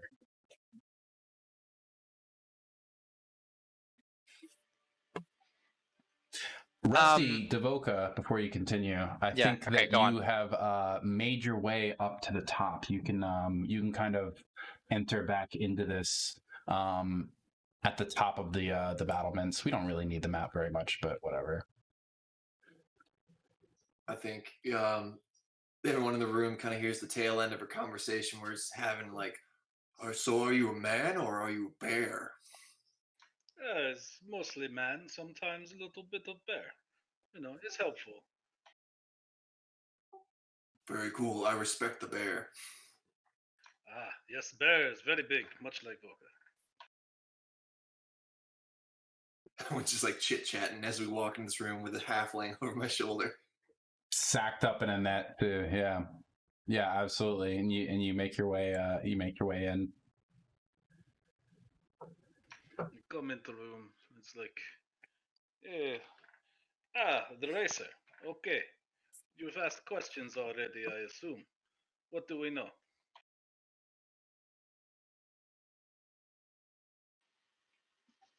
We know that he does not want to return to Thora, and that he's been wrapped up in all of this against his will. Or so he says. Okay. I am familiar with this concept, yeah? I too have a similar circumstance. But there's things we needed to do. I look at Raziel, and I said, we need information on your supplier. Where did you get these? If you're looking for the Seeker, I'm not going to give him up. Is this the Kornath man who had zombie in his home? I don't know about a zombie, but sounds like him. I described the place where he was staying and say, I find zombie inside. It's tried to kill me. You were breaking into his home? These things, they happen. I mean, you come, you do the things. It's not on the up and up. Maybe I do the same.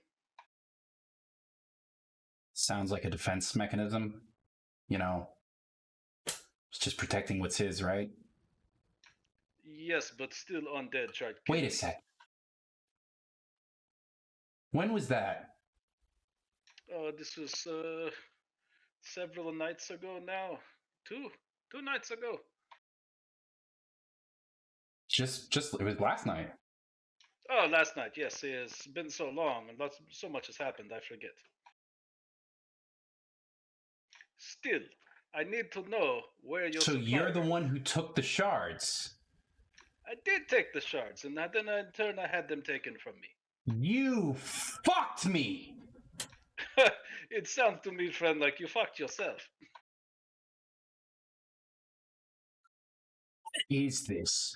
Who are you people? Let me attempt to make this right for you. At this point, he's just kind of rubbing his temples. And you see him reach into that drawer, and he pulls something out and pockets it. Go ahead, make a perception check for me. I'd say, yeah, you can all make one. It's fun. Hashana, I'm very tempted to give you disadvantage since I presume your eyes are closed. I just got a 7 with perception. I also 13. Wait, no, I got a 10. Voka got a 7. 10, 7, 13, 23. Somehow, Hashana, being unnoticed, as perhaps Raziel is trying to be somewhat discreet about this, and you can see him kind of pulling clothes and perhaps putting them into a pack, grabbing a couple of things and putting them on the pouch on his hip. But perhaps there's one thing that he's tries to pocket a little bit quicker and tries to position his, turn his side to the rest of you. But Hashana, who he's forgotten about over here, kind of peek your eye open, and you can see a vial going, more than one actually, a couple of vials going into his pocket. They are full of a dark red liquid.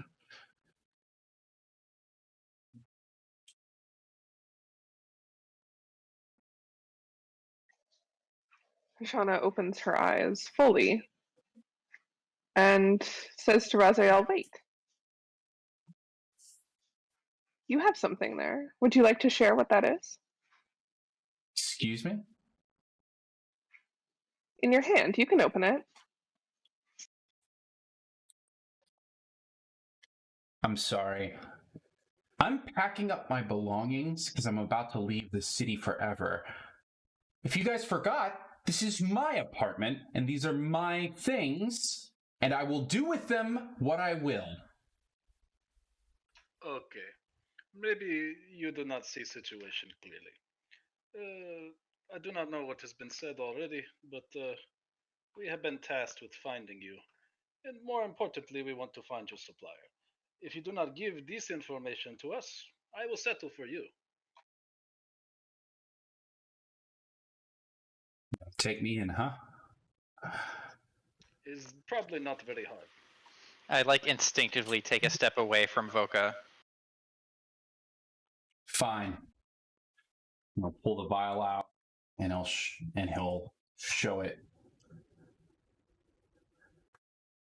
Maybe I wouldn't need this so much if you hadn't taken the shards, he says, looking at Voka. But, okay, elaborate. You guys can make a... Now that he's holding it up in front of everyone, let me find where this is. We actually have options here. Yeah, you guys can make an Arcana or Survival check. Sure, everybody. It's bad form to open it up to the whole party, but sure, let's do it.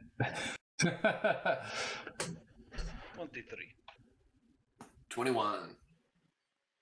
13. 4. Okay.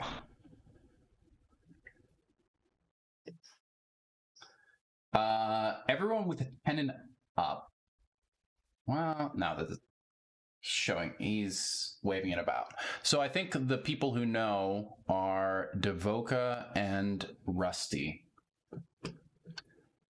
Devoka, you've seen this before many times, amidst some of the gambling dens and the people who might have attended some of those Kazik games. Rusty, to your dismay, this was found in some of the rooms back when you worked in the Anvil. Both of you know this to be dragon's blood, a highly addictive and dangerous drug.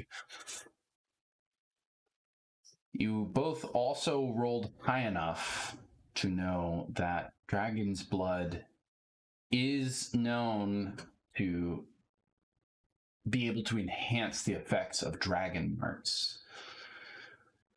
With you two being able to at least identify it, you can further, the two of you can further make a history check about dragon's blood.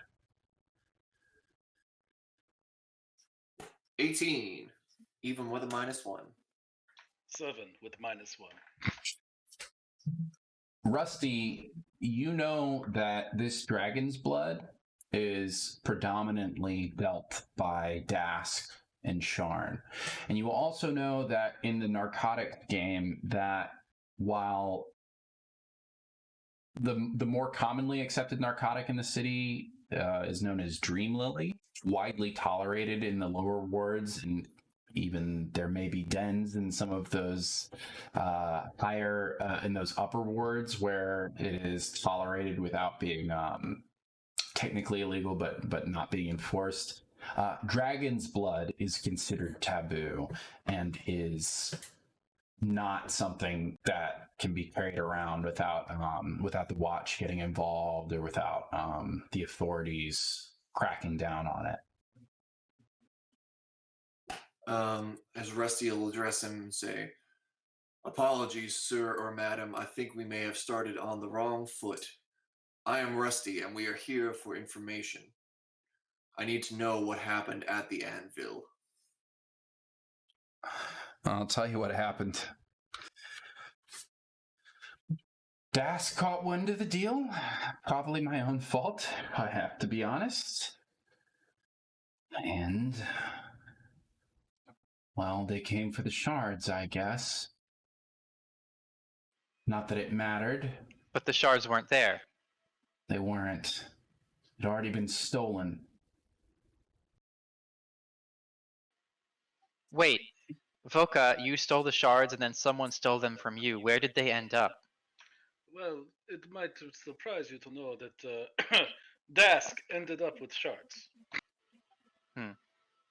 They killed a friend of mine, probably, and now I must kill them. So we all want to track down the shards and the people who took them. Well, some more than others, I suppose. Duh. I have a few more questions, but Raziel, if we could help you in some way to flee the city, would you tell us everything you know about the shards, Dask, and how you came to be a part of this deal to help us track down where they went? If it helps, at the end of the day, I do plan on killing many members of Dask, including Kobold, Hobgoblin Man, and many others. There's a faint smile, but he looks weary, to be honest. I can't leave you. Not until I get the Seeker with me. I don't care about the shards. I mean, I could use them actually, but... Use them for what? They help me control it, he says, glancing at his arm. Do I understand what he is looking at on his arm?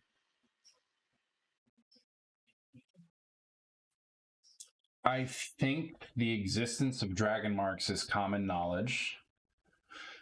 I think any further knowledge would require a check. If you want But to I try could an intuit Arcana that he's check, talking maybe? about his dragon mark. It's Okay. showing on his arm. The existence of dragon marks is common Right. knowledge. So these shards have some effect on dragon marks.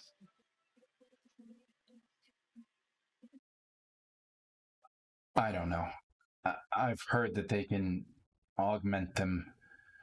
I've been using the blood to do that, but Well, that certainly sounds useful. Can imagine why Thoratavin would want those shards in that case. when the Seeker first brought his shipment to me, I could feel the energy. Do I sense that he is telling the truth about this? Make an insight check.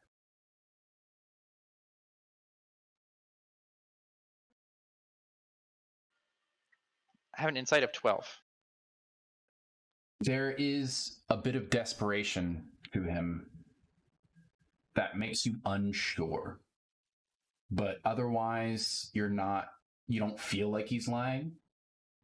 But you do sense that he is a man on the edge, and therefore lying is certainly in his purview, but at the moment you're not sure. Right. But these people who were just attacking you, they don't look like they work for Thoratavin. No. A couple of clan members, they're just looking for... Well, to them, they just want the cut of the deal that went south. That money was promised to them. Well, I owe them for the last couple of months.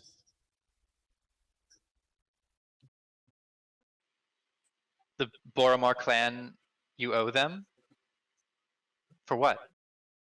Yeah, I put a little money on games, cards sometimes, for the races. I've worked with the clan before, sure. They brokered all of the deals when I was a racer, you know? Oh, I've gotten this deep. Yeah, I owe them some money. I never really cared about it. I figured this deal would make them happy, but of course that didn't go quite right, did it? I guess not. You know, we stopped by the King of Flames before coming here. The owner, Lot, wanted to see you as well. Yeah, Lot's a good guy. I don't think I'm going to be going in there again, though.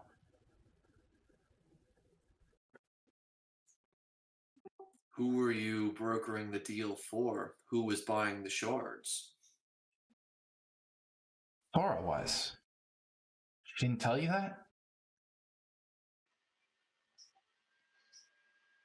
You guys don't remember? No, she didn't tell you that. Oh, okay. Oh, there, I remember everything. Well, she didn't tell us that specifically, but I'm not shocked to hear she was involved. Oh, of course.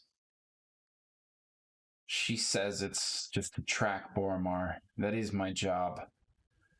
I've been an informant, I guess, for her the last few months. She says she's just trying to clean up the streets, but she took an interest when these shards came about. I don't know what she wants with them. But Well, if she has some way of enhancing dragon marks to the end of cleaning up the streets, then I suppose that would make sense. Though at that point, I would question her real motives.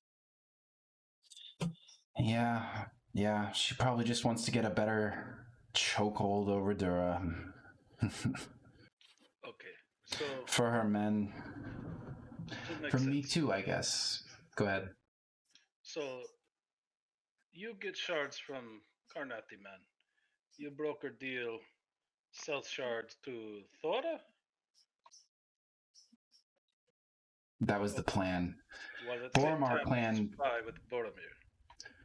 they monitor any kind of smuggling like this. You can't do a deal like this in Sharn without involving the clan. You have to let them know, you have to give them your cut. Otherwise, you're just asking for trouble. And besides, that was always my place with Thora. I was an informant monitoring the movements of Boromar.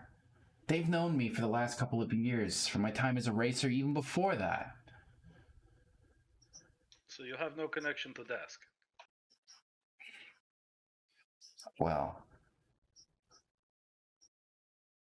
ever since I started using the blood, yeah, I guess now I do. Okay, so you're in deep shit with all parties. Got it. Yeah. Wait, Yeah, so I you were guess working so. with Thora even before your time as a racer? No. She found me after just a couple months ago. And just a couple of months ago, but you left the circuit in suspicious circumstances. Do you think those could be connected? Yeah. Yeah, I think they're connected. My fall wasn't exactly a secret, public knowledge. She found me when I was at my lowest. Said she could Or make perhaps me she put you there?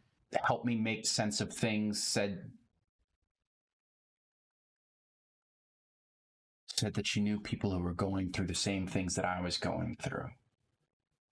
Okay, did she give you Mark? Did you have Mark already? That was just after it appeared. Came during the race.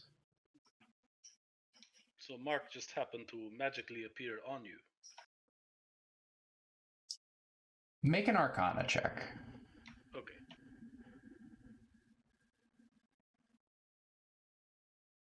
It's not good, it's 9. Unfortunately, you don't know much of... I think you guys can you're all present in this conversation. To check what you guys know about Dragonmarked and their manifestation, the rest of you can make Arcana checks. Devoka, you don't know much enough about I got this. a 2. You know even less than me somehow. I got a 17 somehow. I rolled a 15. Rusty, you served with members of House Kornath and members probably of House Denieth as well. You have met Dragonmarked heirs before. You know that while each house has their own initiation rites for their Dragonmarked heirs, you know that in general, the manifestation of a mark can happen to someone quite suddenly, often in adolescence, but it usually comes at a period of great stress. And it can happen kind of at any stage. There is, it's not exactly a science. However, you are vaguely aware that the houses have those initiation rites that are designed to help trigger the mark in those who are likely to inherit it, those who have the proper bloodline. But the mark can appear suddenly to people that are known as findlings. Those who are not already within a house, marks can appear. So you are a findling. What is your mark? What house? I don't have a house. It looks up around all the place where we stand. You know what they'd do to me? Why do you think I went on with Thora? She protects people like me. At least that's what she says. Really, she uses us, but... Do the others have similar markings? Are they all Dragonmarked? Which ones? What about Zay? Oh, yeah. Never noticed her friends? The rats. Yes. How do you think she's doing that? Well, some people can do things like that without dragon marks, but suppose I shouldn't be surprised. She's no wizard. She's born here in Dura.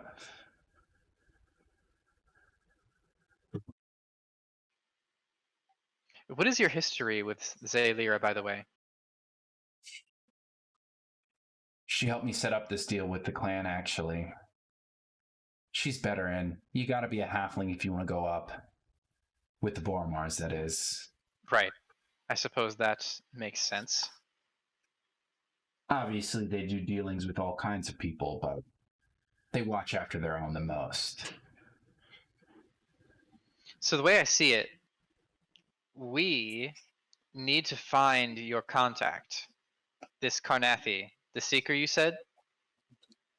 Yeah. That gets us all what we want. After we find this person... Hold on. I don't know if that's what I want. I'm not going I to let thought you somebody take said- him. Oh, I see. You don't trust us to not take the Seeker in for our own purposes.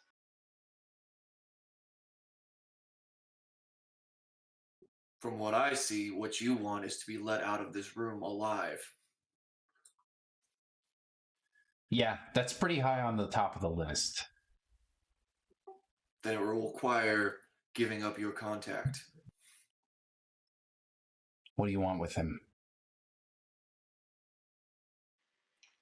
We want the dragon shards and the information, obviously. This is not a big leap to make. I don't understand why you're confused. Will you help us get out of the city? I will frantically exchange glances with the other three, looking for any sign of approval. I'll just shake my head like, no, I'm not going to help. You and your friend are not as important to me as you may think. Whatever Thamval wants to do. Shauna, do you have any opinions on everything that's going on? Listening intently, she's unsure, and decides to go against her adventurers and says, sure, why not? Oh, thank you. Okay, so decision is up to Dan.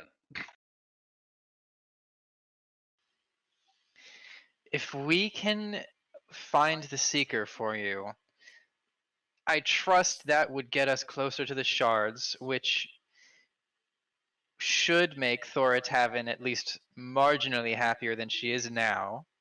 At which point, yes, I would prefer to help you leave the city.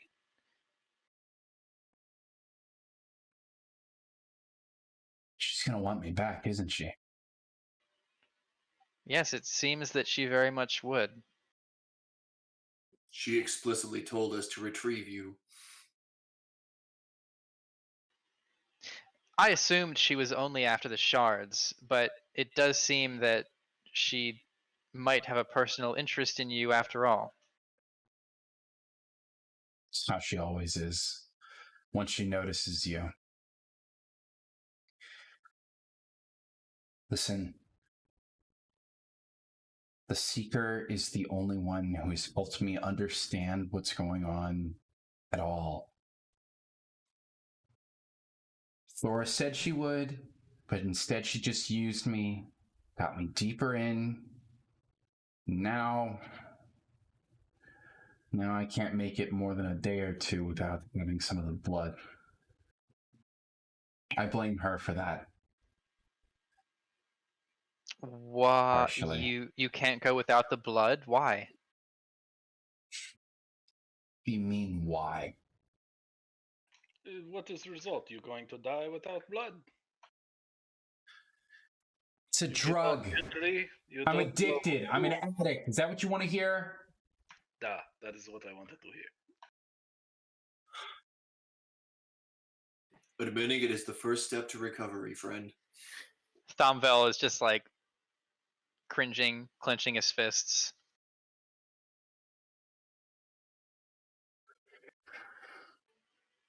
So, does this sound reasonable?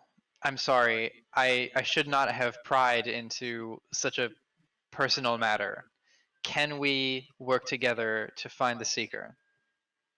We won't get between the two of you, if that would help our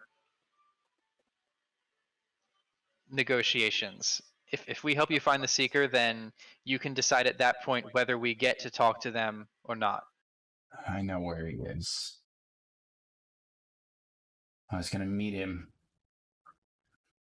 I came here from my stash to arrange transport. He's holed up in the necropolis. You guys can make history checks. Is ominous word, necropolis. History of 10. Critical history, 19. That's a 2 from Rusty. And an 8 here. I think it's common enough knowledge that Thomvel and Devoka are aware. Devoka, perhaps you particularly, with your placement in the city, with where you live up in lower North Edge, I believe is where Stoneyard is. Above, all the way up, above upper North Edge, on a plateau overlooking the city of Sharn, is a region known as the City of the Dead. It is a sprawling necropolis, a series of mausoleums and crypts where the now ancient dead of Sharn are entombed. Why always the Kornathi, always with the dead and the undead and the tombs and the necro? Ugh.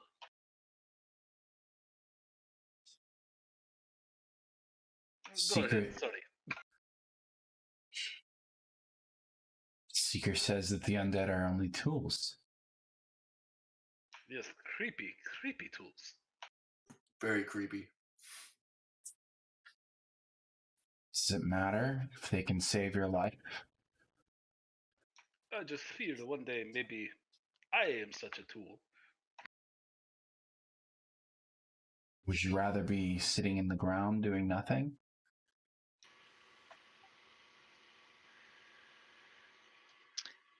Beings should be allowed to die.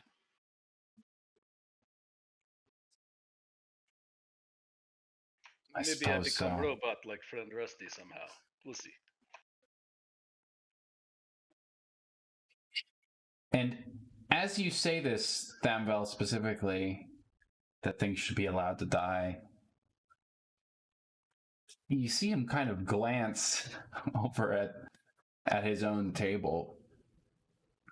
You guys should definitely make perception checks for some of the things that are in this room. That's a 3. 8. 20. 13. Hashana, I think you in particular are going to notice that just a little above your head on a shelf by the bed where you're sitting is a steel helmet on either side of its by the ears are 2 golden feathers. Stop. 2 golden feathers back across the helmet. Thomvel? No, who had the better perception check? Devoka. Devoka, sitting well within and following Raziel's glance. There are a series of jars actually on the table. You can see that perhaps one was smashed in the search that was happening. But you can see that there are a couple of these jars there, and looking inside, you can see that one has a series of insects in it. One holds, lying belly up in the midst of that shattered glass, is a dead frog. And in the final one, a rat curled up at the bottom of this jar. While you're noticing that, Rusty, there's a squirming on your shoulder as you feel this halfling that is slung over your back starting to stir. Seems our friend is awake, and I take him and I just dump him out on the floor in front of everybody else. Yes. Slam him down. Good catch, Rusty. Thank you. Kind of throws the net off and looks up at you all. You have any idea what the clan's gonna do to you all? Oh, you guys really fucked up, didn't you? Maybe you're not so important. You seem like lesser peon, maybe? Oh, At this point, I'll grab my scimitar off of the wall and point it at his throat. Kind of sits up straight. Go on. There's enough of us. Friend, you have an amazing lack of care for the rest of your life, which may be ending very shortly. Why? What are you gonna do?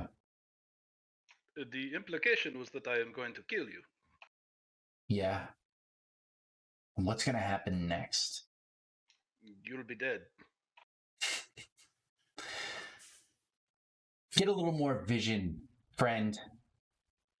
The clan runs this city. They'll find you. Okay, but this is not What? pertinent to your current situation.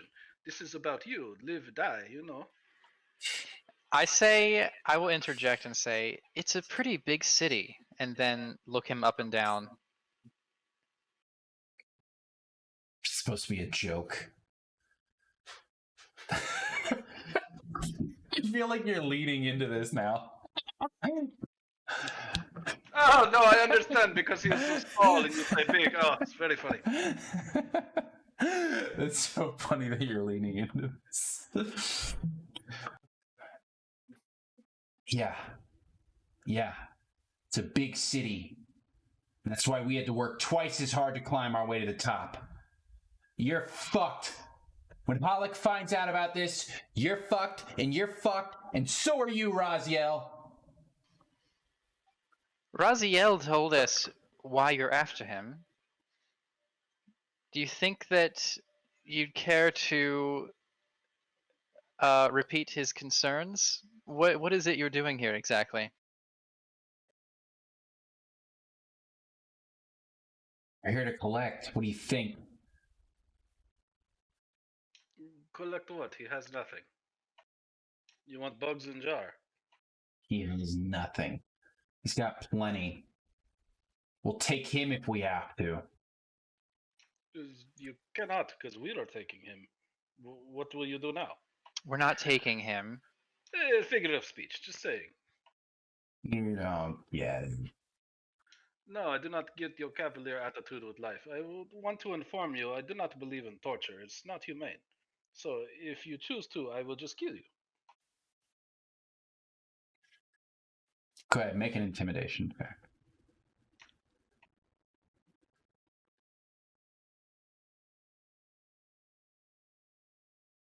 16. It helps that I am being absolutely honest. I will just kill him. There's pause, and he looks at some of the bodies that are around him.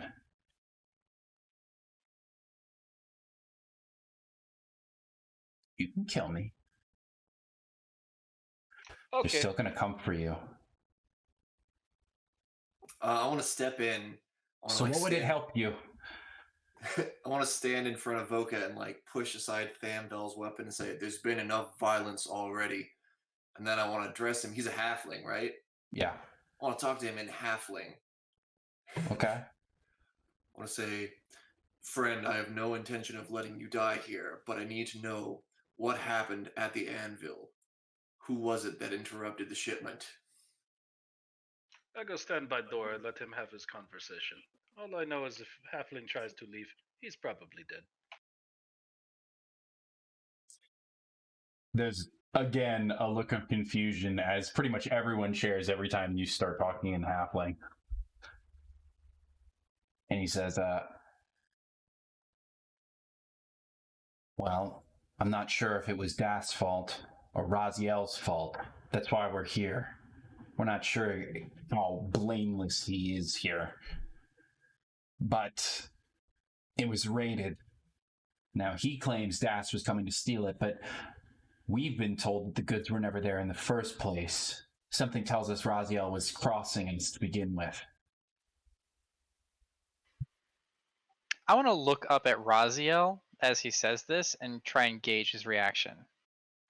There is hardly any reaction as this conversation is happening in halfway. Sorry, I forgot. That's okay. I'm not hearing any of you. I mean, you're hearing it, and you don't really know what's being said. What do you know of Stepper? Unit S-3R. Do you know her?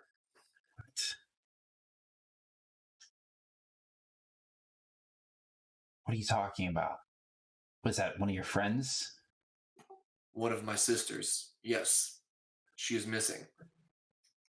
You forged have family? I like to think so. I don't know who that is. When the Dask attacked, who was it that attacked? Was it creatures or was it men? It was... I wasn't there, but I've been told that it was goblinoids. They call themselves the Dar. I think there was a captain amongst them, some hobgoblin. And they raided the inn? What I understand. But there was nothing for them to steal because it was already stolen, yes? Well, I don't know how well the assault went. I heard the supplier in Raziel went up in smoke. What if I told you I have it on good authority that Raziel was not the one who stole the shards? What are you saying? I know the one who stole the shards, and it was not Raziel. Who took them then? I don't want to say. Well, what am I supposed to do with that? You want me to go back to these guys? Do you know what these guys do to people? You want me to go back and say, oh, we let Raziel go. It turns out he's innocent. How do I know? No reason. Is that what you want me to do? Essentially, yes. My concern is that the one who stole the shards might do much worse to you. Look at Voka.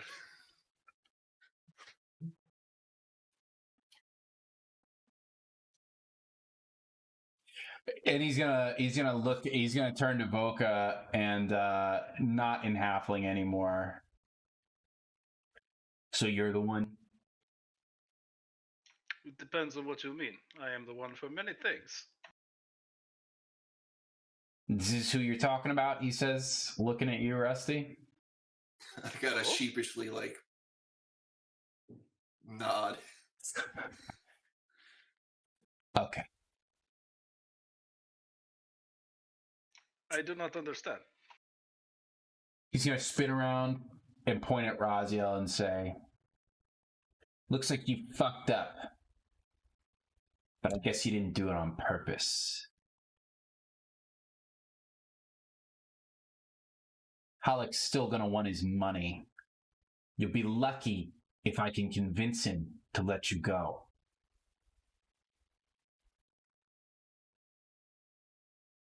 Raziel kind of puts up his hands. Look, I don't care about the clan anymore. I don't care if you want coin. Maybe these ones can help you. They represent the buyer now anyways.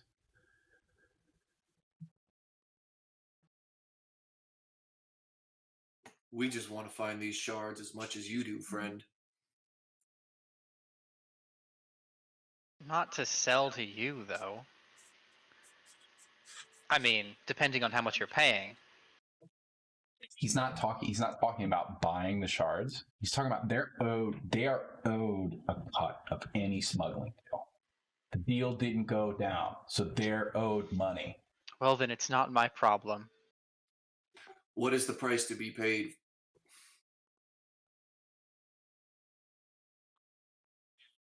$300. I have 23. How much would you say one halfling is worth? Talking about me? That is the implication, yes. Halleck's not going to pay crap for that. But you just said that we were all fucked, and because they would come after us for killing you or whatever it is that we do. Oh, yeah. Yeah, that's standard practice. Got nothing to do with money. You don't seem that important.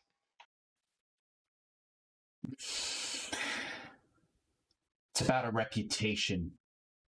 They're not going to let themselves look weak if you just wipe out 4 or 5 of us. 4 or 5. Is it the difference in number? There's already 4 dead. Why not make it 5? Is the matter different? Oh, no, I completely agree. You're already fucked, which is why killing me will change very little. You're right. I'm bored of this person. Raziel, what should we do with him? I don't know. I don't... Just send him on his way. He's right, really. It won't change anything. Whether you spare him or not, you've already crossed the clan. They're going to know about this, even if you kill him right here. And sparing him won't win you any favor either. I'm equally fucked. I killed Thewin. They can identify us regardless. They might not know your faces yet, but they're on my trail. They'll find out about you. Okay, we send on way. I go search Halfling for a token. He has no way of saving himself from fall. I pat him down. Oh, you're throwing him over the wall? Is that what you just said? I am sending him on his way. And he'll kind of, as you pick him up, you just kind of grab him by his shirt, and he's just kind of flailing, kind of like, don't you do it! I swear! And as you chuck him over the side, he kind of, I don't know. As he goes one more spiral down. See, is efficient. No torture. No, it's very inhumane. This is much better. Ugh, that was frustrating beyond belief. It was, wasn't it? He had no care for his own life. I don't understand how he lived this long. Back to the matter at hand, Raziel. What should we do? there's a bit of a look on his face where it's like after what just happened, he's like, he's kind of a little hard for him to transition right back to negotiations. It went from a fight to straight up murder. Yeah. I mean, this is how it was going to always end. Either in fights or it's not so cold-blooded. It just happens. Well, not going to shed any tears for him. Okay. Look, I have to find Seeker Lander. This is the first time he has said his name. It is. Leander, was it? That's right. Like I said, he's held up in the necropolis. I came back, to get my stash and to arrange for transport. Meet up with him. We're gonna get out of here. Take a ship. Maybe back to Kornath. I don't know. Wherever.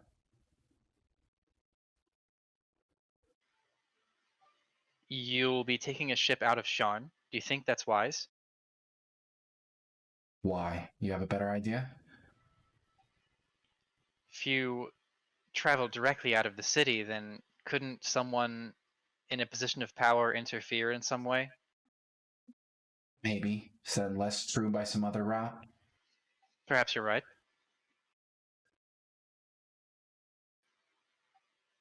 Either way, we need to find this person in the necropolis first. I know where he is. It's in the Hall of Veterans. Okay, what time were you supposed to meet? I suppose I'm already late. Then we should go now. I can take you? But should I? Yes. Easy for you to say. Yes, it did seem easy. If you take us, there may be some way that we can help you assist in escaping the city. If you don't, then you'd be on your own. I suppose things have gotten out of hand. We could use a little help. Between Dask, Clan, and Thora. You know Thora's gonna be furious if you let me leave, right? She's already pretty pissed. We will say we never found you. We are good at subterfuge. I owe very little to Thora.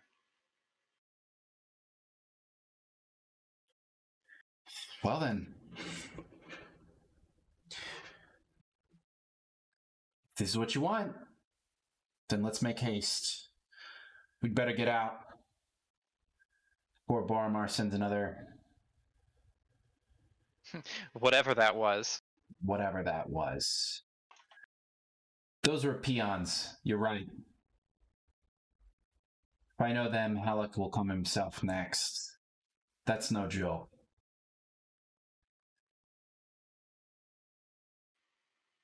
What do you know about Halleck? He's their enforcer. Came from the plains. He's a good rider, too. Most of them are.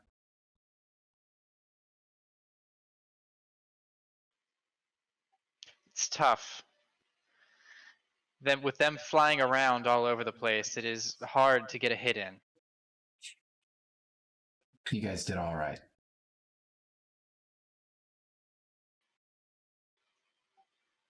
Well, to avoid this, what was his name again? Halleck? Let us move quickly. Yeah, and he can take you out of there and get you moving along.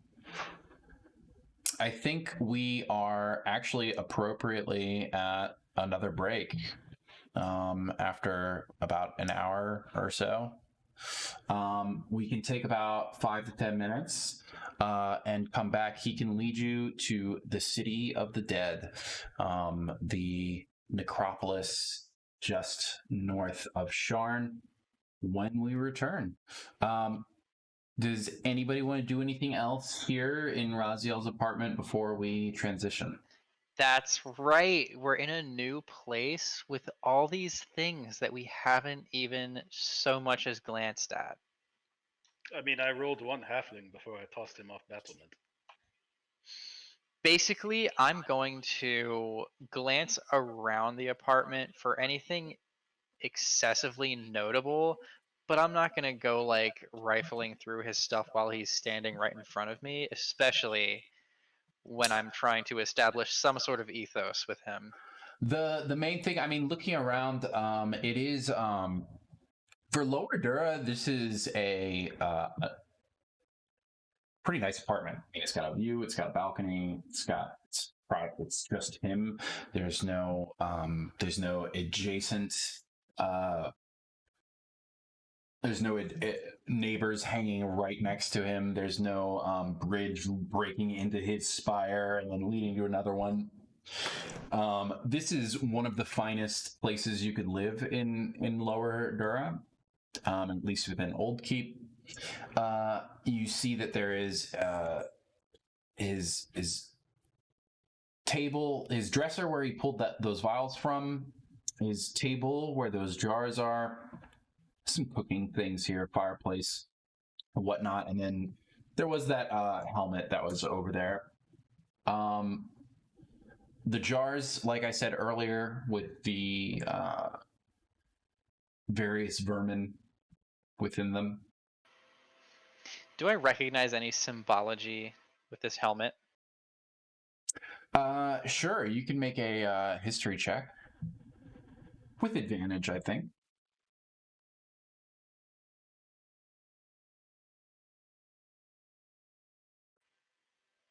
$21. Yeah, Lot told you that when Raziel was growing up that he joined the Watch to become a member of the Gold Wings. So these helmets, denote his status in that branch of the Sharn Watch, the mountain division of the Sharn Watch.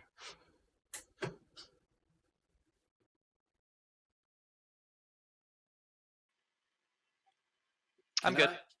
Can I clean up the fight a little bit? Like, there's some like dead halflings here. Can I like There are. scoop them up to make it, if anyone comes looking for him, like it doesn't seem like the party was murdered that came. Like cover our tracks. It's a tough task. There are things that before you entered, it's clear that the room was being searched and rummaged through. You can see that there were some things tossed out of his drawers. There's some, like I said, shattered glass on the table. Obviously, the corpses and some blood, no doubt, at this point. Well, I do work at a hotel, so I think I'll be very good at tidying up a room real fast. Sure, that is exactly your area of expertise. So, yeah, make a...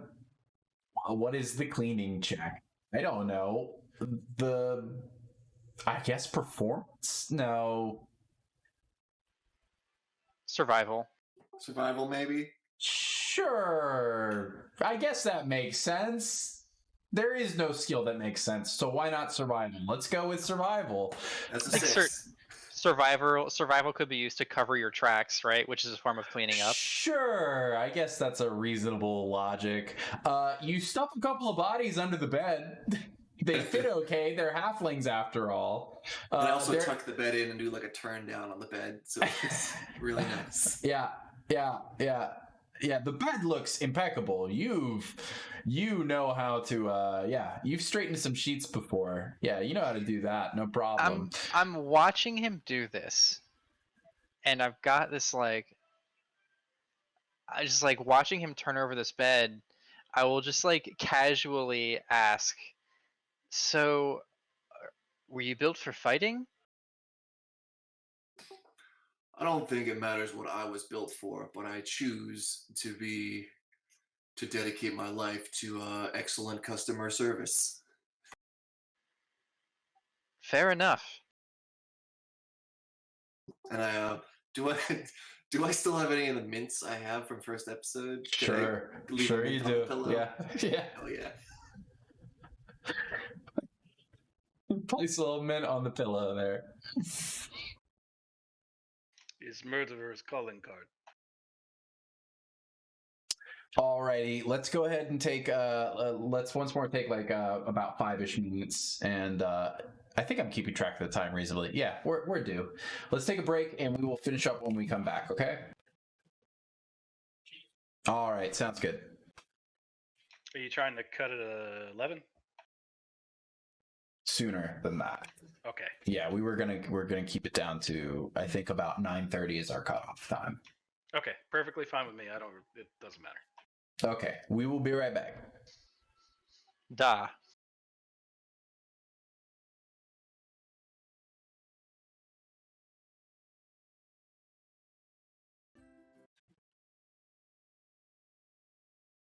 Alrighty, we return.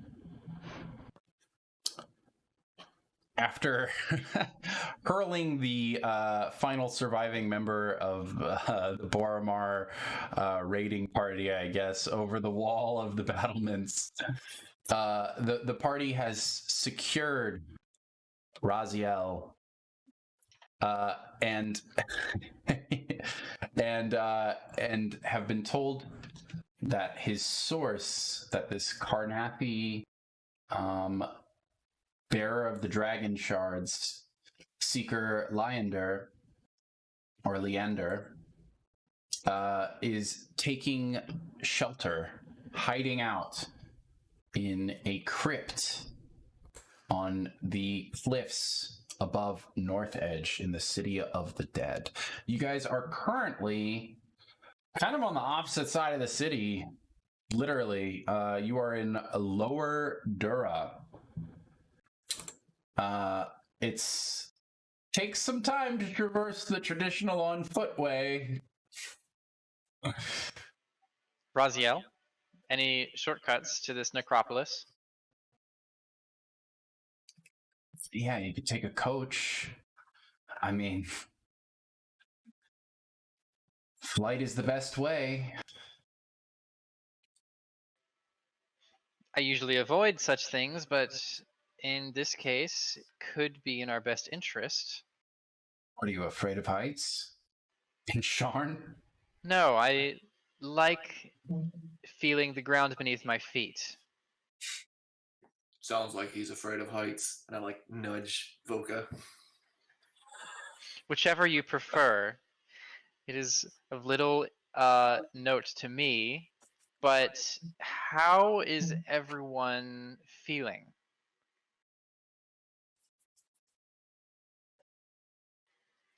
I feel okay. It's not so bad. How are your wounds? They hurt, but it's okay. I treated some of them. Well, I'll say, after everything I just witnessed, I'm eager for a scene change. I agree. Let's find a coach. Hailing one is a simple enough matter. There are various places throughout the city where you can find platforms where these taxis essentially are established and waiting to pick up a fare. It might take a little climbing, as their usual clientele is certainly not Lower Dura. But you can probably make your way to... Oh, well, actually, just south of you is Precarious. Precarious is the sort of commercial district where everything gets raised up from the ports down below in the Dagger River. And because many travelers might enter the city here. There is no shortage of sky coaches available, and you'll see it's kind of like a carriage, but there are no beasts of burden and no Pegasi attached to it or anything. It has pipes sort of blowing steam out of the top of it, and a section for you guys to sit in, a bit tight for 5 of you. And a driver in the front who has a series of levers that he can pull. And as you guys are getting in, he says, well, where are we off to then? Look at Raziel, I guess. I'm going to whisper to Raziel and say, is it odd to ask to take us to the necropolis? Is this a place people go? I suppose those paying their respects, just don't worry about him. He'll take us wherever we want. Just pay him his fare.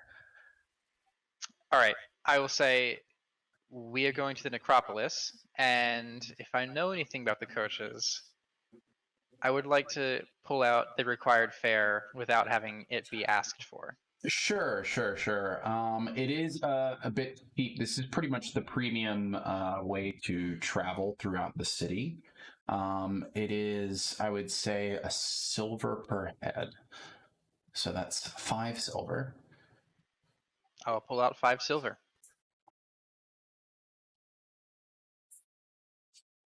Well, I think we'll be a little bit slow.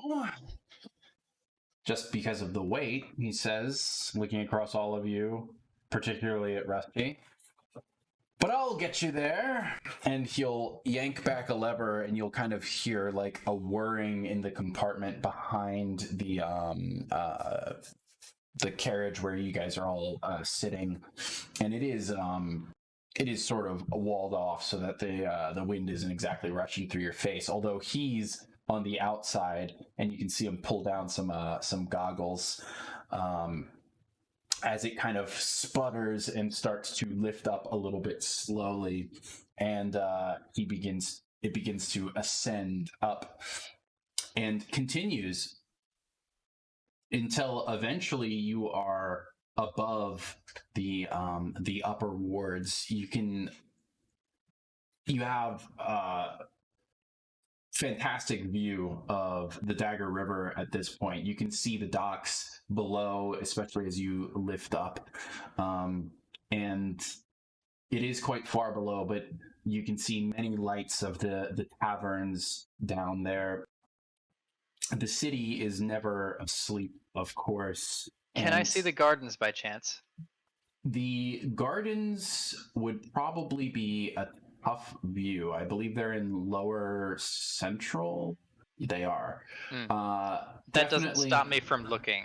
I'm just peering down through the whatever opening I have. As you soar over, it's as you're passing the sort of chasm between Dura and North Edge that you get your best view of the central plateau. And while seeing down to the bottom it's not like you can see your courtyard where you live. There's far too much buildings and bridges and nonsense that are in the way, but you can see the area where it is. You can see the base of where Maishin's garden is. At the top, the district you'd be looking at is the Kornath District, actually, which you can see tall golden spires of this massive temple that is at the top that lies almost directly above where Maishin's Gardens, your home, is.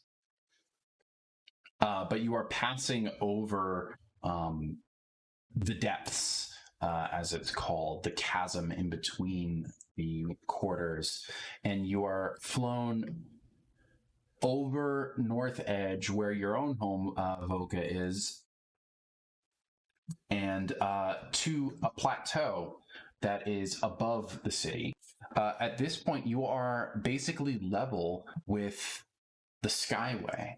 The Skyway is floating even over the Kornath, those temples, as you are passing by. Floating over all of that is its own city on its own platform amidst the clouds themselves, which is something that any Sharn in the upper wards can see, but perhaps never with this kind of view. Perhaps you've never been eye level with the Skyway. And this is a resplendent city above the city. Spires of teal stone and golden toppings. The Azure District, I believe it's called. And this is the absolute most lavish area of the city that you are passing by. As you head beyond that to the plateau on the northeast corner of the map, to the City of the Dead. As it begins to touch down and we are entering into twilight at this point, what you're seeing as you lower down is a series of these mausoleums. There is so much space here for someone who is a resident of Sharn to look at this and to see how wide the street between these crypts is and how little activity there is here is a little bit of a culture shock for any natives here. I guess I'm looking at you, Hashana. This is a forgotten district that exists only to venerate the old age of Sharn.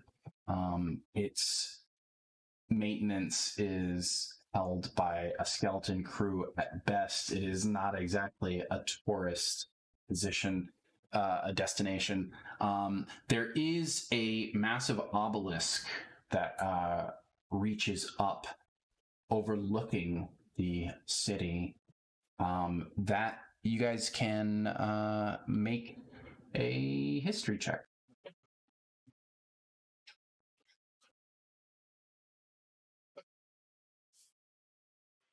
He's 18. History of 10. 16. 14. Thambel, I think you're the only one who's not in the know. This is the Wardens Tower. It is a religious outpost of priests that oversee these crypts, these mausoleums, maintain them, and at least allegedly protect them. Something Thambel would have no interest in.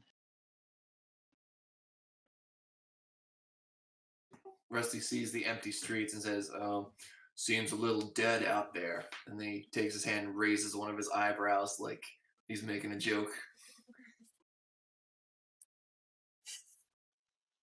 I've never seen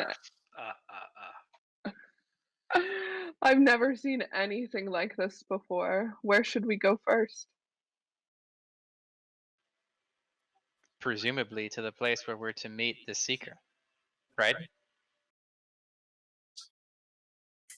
Raziel will point down, say, that's the spot, pointing at a particular sort of domed building that is down there. It is one of many, and it doesn't necessarily look particularly different from the rest. This covers like easily a 2-mile span, a square.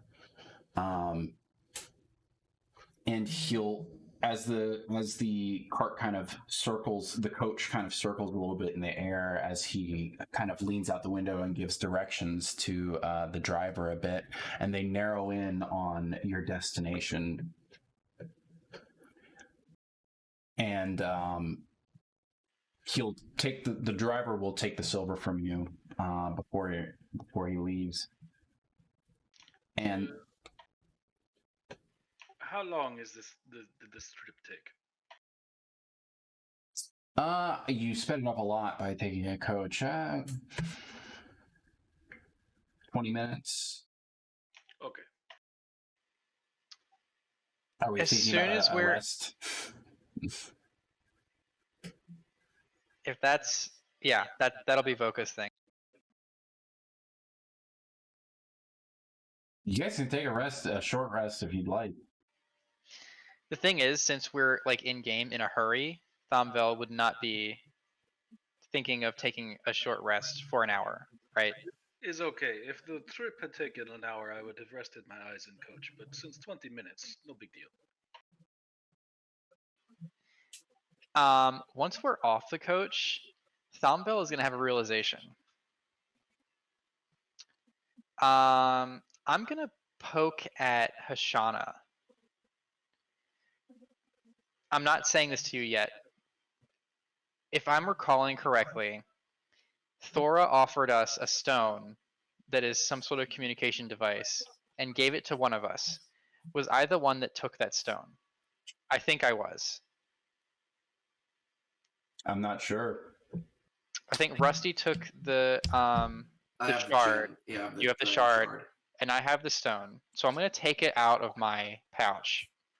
And I'm going to look at it. And I'm going to grab Hashana by the shoulder. And I'm going to say, can you tell me, by chance, whether this is what Thora said it was? What do you know about magical devices and artifacts like this?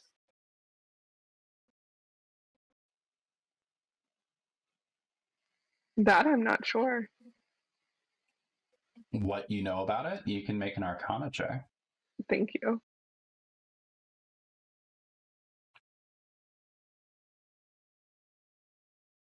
$16. Yeah, you know for sure that at least based on what Zay told you it was a speaking stone. You know that these are common. These are used frequently by House Civis, who bear the mark of messaging, or the mark of scribing, I think it's called. These are communication devices. They are linked, particularly each stone is linked to a particular destination.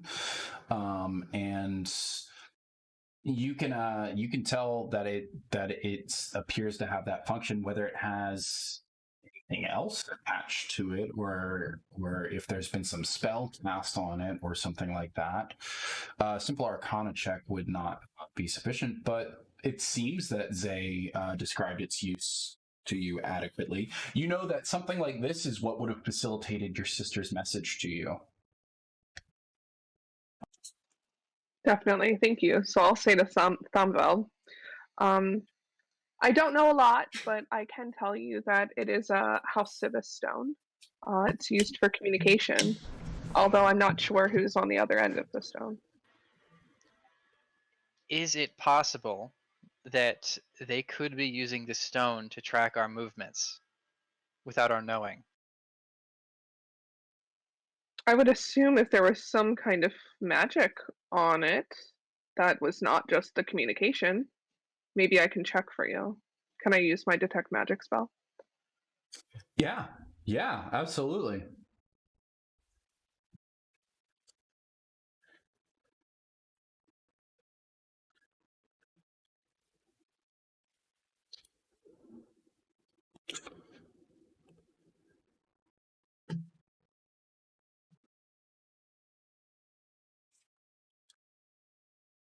You don't have to roll anything. I'm just looking things up to make sure that I tell you good information. What does it look like as you use your detect magic? My detect magic is part of my psychic ability, so it comes from my brain, and it doesn't exactly have a visual. visual. It just looks like eyes you roll into the back of her head, and her third eye opens, and a ray comes out.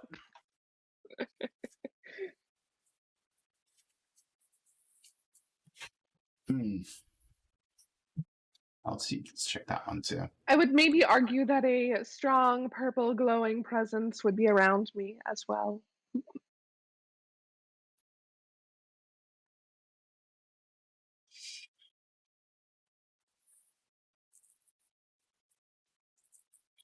I'll be honest, I'm surprised at what I just looked up. But I was trying to identify the proper school to tell you, because that is what you get here when you use detect magic, correct? There is absolutely magic coming from the stone. There is... Does anybody else have any magic on them? I don't think so. It's the tokens. There is something that you notice. There is, there are those tokens, the feather tokens, although that's quite faint. There is something coming from Raziel as well. You notice a magical aura from there. And from the stones itself, you can specifically identify, I think divination actually makes the most sense despite what I looked up just now. I don't think I like it. What did it say? So I was looking up various spells that are similar to what a sending stone can do, like message or sending. Message is I might have this reversed, but message is a transmutation spell and sending is an evocation spell. What the hell? Yeah, it's clearly divination. Doesn't even make sense. Yeah, divination is what I would have guessed at first. Transmutation I could maybe make sense of. But I think, yes, divination magic, which is perhaps troubling to the inquiry that that you were just asked, because that is the same school that would allow someone to track that item. Oof. It does look like there is magic on this stone.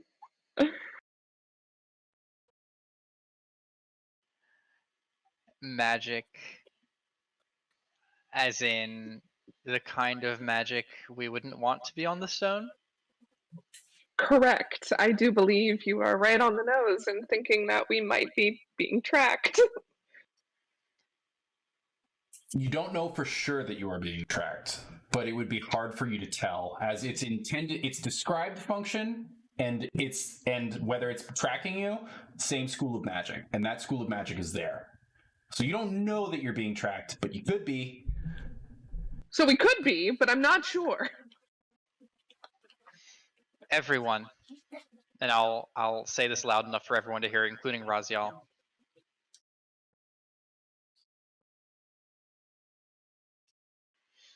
If I get their attention, I say, we have a problem, but there may be a solution.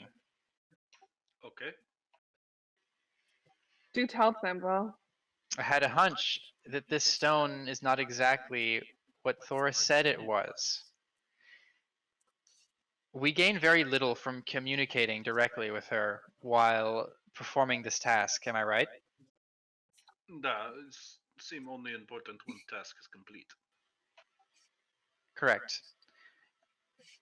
Ashana has helped me to discern that there may be some way that they're using the stone to track our movements. Do you want me to smash it? It's bad enough that they've traced us this far, but I would rather toss it over the ledge for the time being. Unless you'd prefer to smash it. Wait. The rock is maybe important later, maybe not so good for us now. Maybe we just sit on other stone on grass over here and remember where it is? Given they've already traced us this far, that could be an adequate option. Could we put it back on the coach? Yes, but then we have to track down Coach. Oh, maybe we get Coachman's name, place of business, wife, children, what he liked for breakfast, you know. Raziel will pipe up. say, well, actually, perhaps I could take it for you. The Seeker, he gave me something. And he'll reach to a cord around his neck and pull it up. You'll see a ring dangling from the chain. This is one of the reasons they haven't been able to find me. Does that mask any attempts to track your location? That's right. And you think that should the stone have such a spell on it, it would mask that as well? Perhaps, if I held it. Can I tell whether he is being truthful in this? Roll an insight check.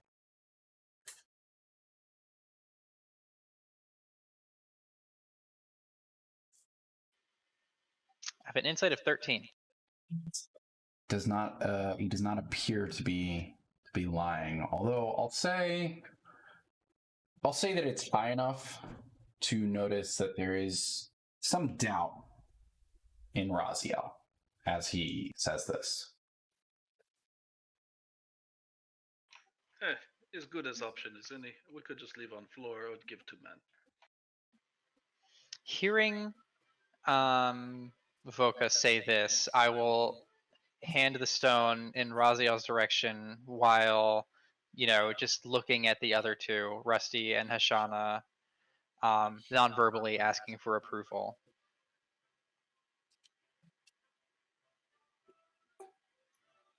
I can still smash it if you want. Let's hold off on that for now, Rusty. I think that's a good idea. We should. All right. Now what do we do? Shut up, Voka. And I hand it to Raziel. Raziel will take it. I will just remind you guys that at least one reason you have to hold on to the sending stones, if we're talking about smashing them, is that Thora did say that she was going to set up a contact for you guys within Dask. So she asked you to find Raziel first, but there's still the whole other side of this. So just while we're discussing smashing it, there is some reason to use it to maintain a line of contact. But it's still your guys' choice. Raziel will take it for now. And he'll kind of look at that ring and say, well, I mean, assuming that it does. I mean, the clan found me, but then again, I was at my own apartment, so I imagine it's my own fault. We're all just being had by magical devices. Maybe so. It's hard to say. I'm not exactly a scholar. He slides the device you gave him, the sending stone, into his pocket. Well, they'll either find us or they won't. So let's get going. And the Sky Coach, now long having taken off, he'll point you towards this mausoleum and begin to lead you down. It looks perhaps not terribly different from the ones around it, perhaps a little bit more gaudy, as it is inlaid with silver actually on two columns that are on either side of this gated doorway that leads down, though Raziel will push that gate open. It's not even chained or anything like that. And he will lead you down a staircase into a darkened, cool, and mildly humid atmosphere. And as he does so, he'll kind of turn back. A Hall of Heroes, allegedly. You know much about the war? Too much about the war. I probably know some about the war, given my age, but can I make a history check to see exactly how much? Sure, make a history check.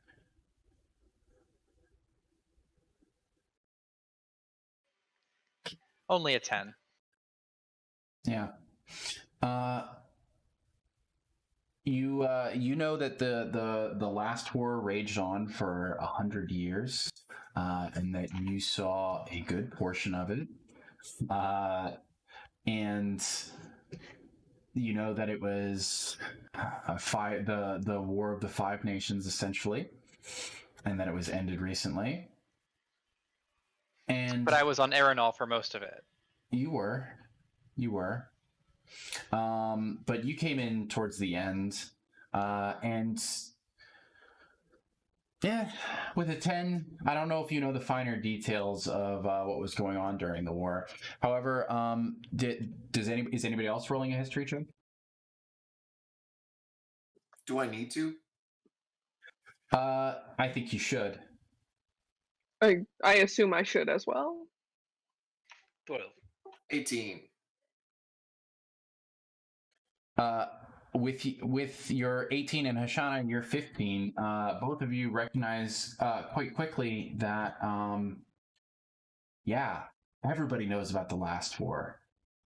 This mausoleum predates the last war. That's not the war he's talking about. You, Rusty, with an 18, may be aware of the War of the Mark, which happened a long time ago, before the Sharn as we know it was established. So I'm just going to get myself out of the way really quick when he asks this and say, I've never cared much for wars. Me neither. Well, glad to see you all taking really riveting social stances.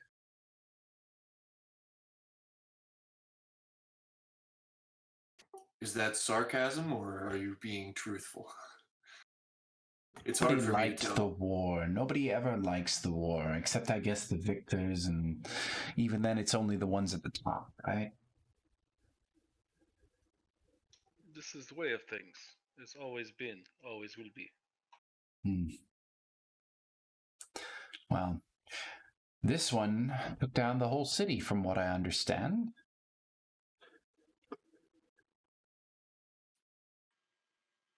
It's quite a big city to take down, is it not? You'd think so, and yet it's been destroyed 3 times, I believe. Yes, a city built on city, we know. More like city built on city built on city. And if you count the Skyway, then it's built on another city. Why? Why go to the trouble? Well, it's positioned well on the river. It's heart of Breland. Strategic spot with history. I guess I don't know what formed the first empire, but maybe after that it was just something that people do. It's hard to convince people to leave their home when they still have a chance to rebuild it, right?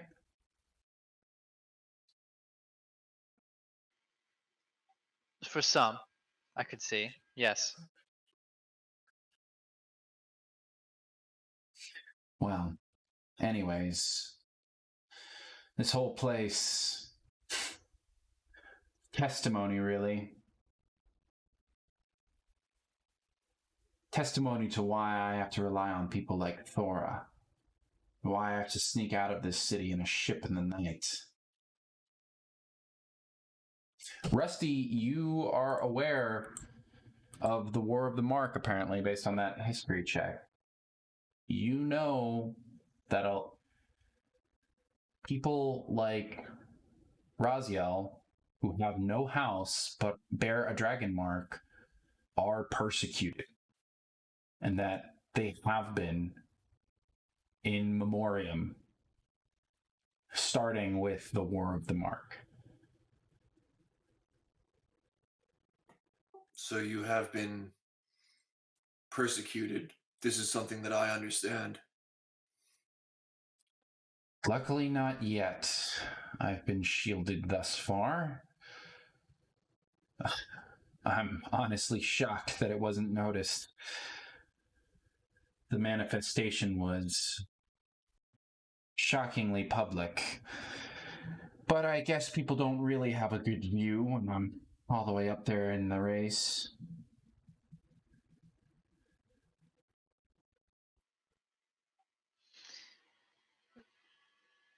Tell me, if we're talking Thora Tavern and the Boromar Clan, which would you say is more powerful? At the moment, the clan, for sure. They've been established for longer. Thora's only been a counselor for maybe 6 years? I'm not sure. I feel like I've said Boromir more than once, and That's fine. I realize it's Boromar, because we're not in Lord of the Rings. It's okay. Many arrows is gift. This can be used as a tool to save Gondor. Why would you be persecuted? What am I missing? The houses won't tolerate any threats to their domain. And they won't watch new bloodlines rise with new marks. This city, the lightning rails you see, the industry, the airships, all of it is made possible by the houses, and they all work together. And that unity was formed when they wiped out every findling like me thousands of years ago. Hundreds. Somewhere in between thousands and hundreds. Time frame not so important. 1,500 years ago. Not that he knows that exactly. Wait, so it's for any of the houses to simply claim you as their own would not be enough. They must destroy you. Why would they claim me? I don't have their mark. But you have a mark nonetheless. Is a dragon mark not useful? Useful, sure. They don't need it. What? You think House Kornath has any shortage of people ordering new airships from them? You think the lightning rails are going to shut down tomorrow? What do they need with this? He says, pointing at his arm. How is this any better than what Thrask or Denith can do? All it can do is kill, apparently. It's not so bad. Pretty good ability, kill. There's more than you can do with what you're given. I've learned this through many years. Maybe you should make your own house, your own path, your own way. It's funny, that's what the Seeker said. The Seeker may be right.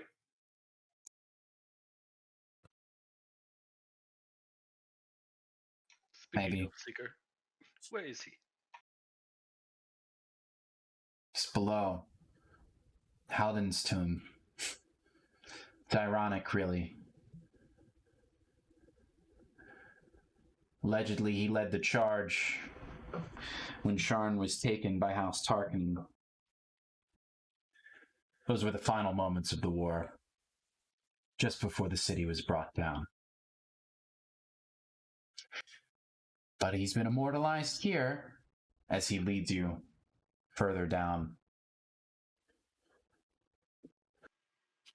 How do you bring down an entire city in a moment? Big wave? From what I understand, the marks back then were different. Maybe the council was Sorry, I shouldn't say council. Maybe the 12 were right to fear them. They say the leader of the house was able to shake the earth itself, brought the city down. Using a dragon mark? Yes. Hallis Tarkanen.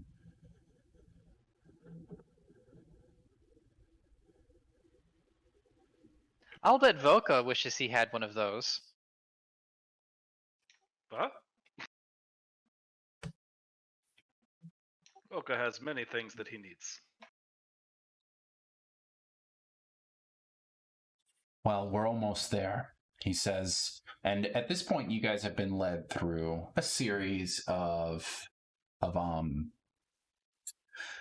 stone-walled, relatively low ceilings, dusty, musty, not well maintained, but well manufactured at one point. Corridors. It hasn't been a terribly long walk while he's been making the conversation with you. And as he turns the corner, gesturing, saying, well, this is the Hall of Veterans. And you guys are brought into a high-ceilinged room. There are flames burning in the corners that give light, revealing a double row of statues peering rather solemnly down at you. Carpeting runs the center of the room, the edges, though they are clearly dusty with age. The design indicates that these were once quite rich. The statues are all much alike, perhaps not identical. They depict soldiers, swords crossing their shields, which have dragons etched across them.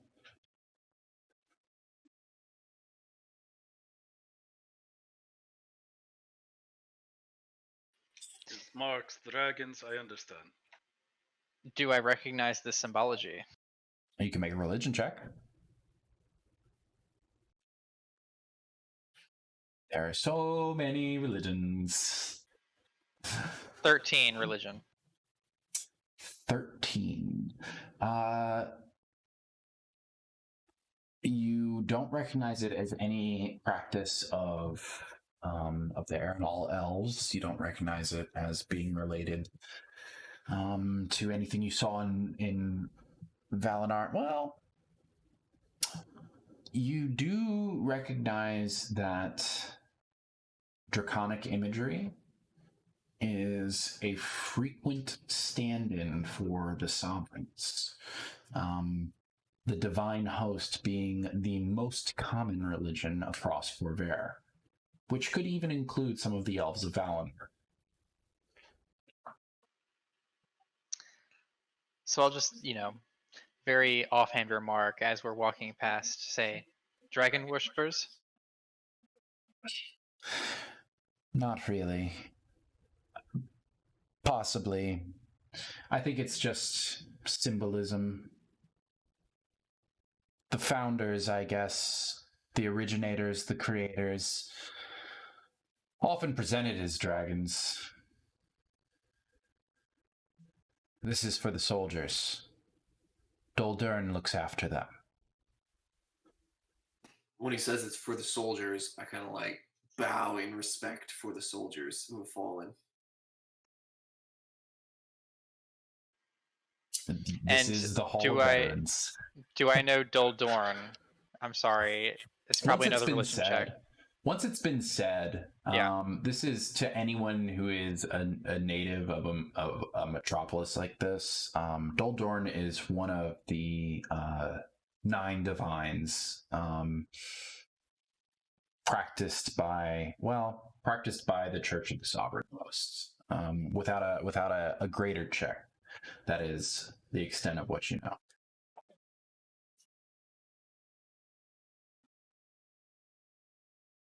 I also take my hat off in respect. Voka, I will say that despite maybe not recognizing that imagery earlier, because perhaps that imagery is not the same in the woods where you come from, the name Doldern and the hosts, you are familiar with the host. Is very familiar. A little too civilized. I prefer more wild aspects. You've always practiced in your own way, which you know is untraditional. Duh.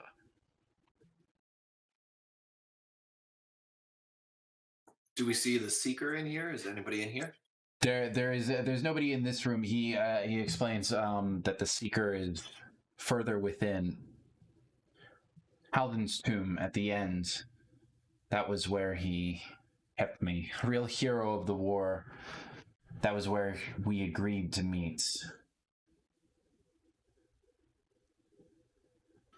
I'm trying to pull you guys. You seem to care a lot about heroes of very old wars. I don't know if I care about them. I actually think it's kind of funny. These are the exact men that... Well... They fought a war against people like me. Why isn't this working? There we go. Let's get you guys on here. There we go.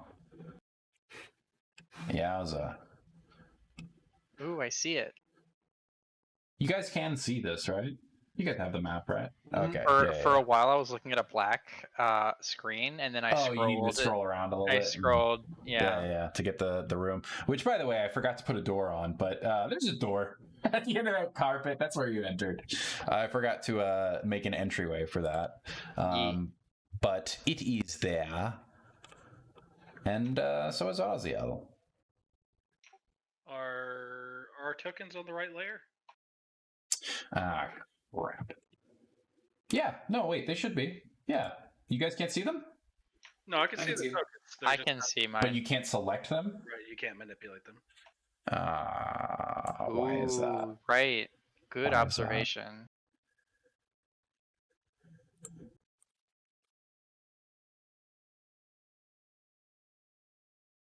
Are they assigned to the players? I'm going to assign them now. I didn't know, is it normal that I have to do this every time that I create the tokens and move them somewhere? I shouldn't have to do this every time, should I? Well, normally you would have an attributed character sheet Oops. in Roll20, and then there's a thing underneath the character sheet to attribute a token to, and then you would just drag that off. You would basically click on the character and then drag it to the map, and that would put the token down, and the permissions go with it.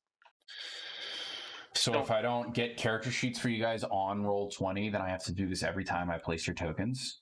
Yes, but it's very, very simple to just create empty ones with names and then assign a token to it. Okay, I didn't know about that. We'll do that in the future. Do I even need you guys? Well, whatever. We can talk about it later. You can do it. You guys should have control now. I just went through and assigned them. You should have control of your tokens. Oh, are there two Hashanas? What? What did I do? Let's delete that one. Hashana sporadically learned mirror image. What is going on? There's two of everyone. Oh Now my god! I've learned mirror image. I think I understand what happened. Oh my god! Oh, my Roll20 knowledge is terrible. Did you make it part of the map? No. It's that when I was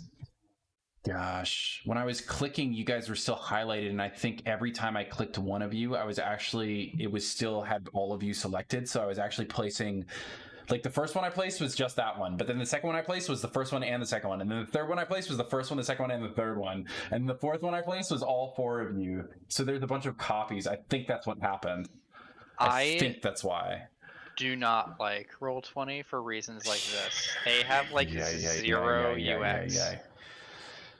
Yeah. All right. Can everybody who can control one of their tokens move it to the far left of the room, and I'll delete all the extras. Hashana, do you not? Okay, you're good. All right, I will delete all the extras. Sorry about that, guys. Yeah, see, there weren't ones hiding under there. All right, we're good. There you go. So everybody's good. All right. Yeah, sorry about that.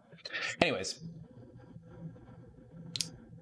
So, as you guys make your way through the room, Raziel will say, yes, it's further in, and he'll make it up to the doorway, and you'll hear him kind of pause for a second. Kind of take a step back, look back towards you guys. Did you hear that? Did I? I don't know. Make a perception check.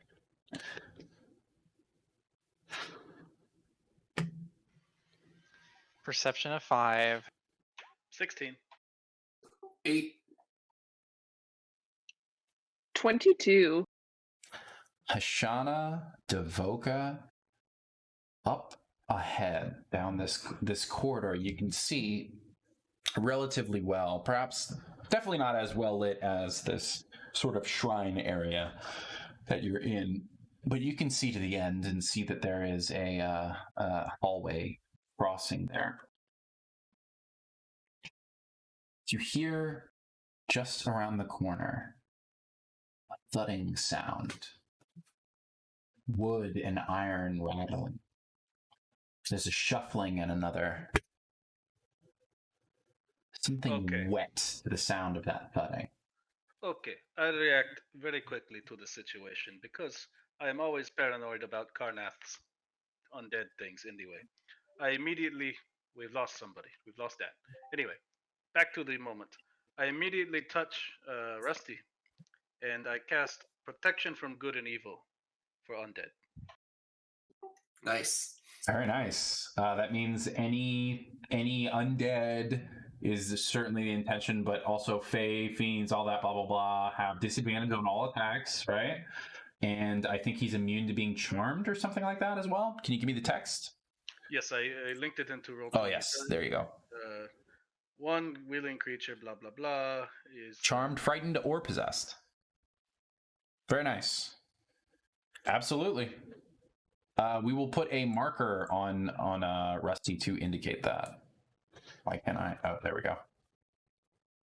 Okay, Still maintain concentration, pull shield, let everyone know, be prepared. Something come our way. What? Exactly. This is supposed to be a meeting place. What happened? Raziel will look back and say, I don't know. Perhaps the flame has caught up to us. The Seeker was being hunted. Why do you think we were hiding out in the first place? This is information we maybe should know. Anyway, you should probably move to the side for now, so see what come. To be fair, you did know this, actually. Yes, I know. Facetious statement. He will, you wave to him and tell him to kind of move back. He'll kind of step beside that statue there.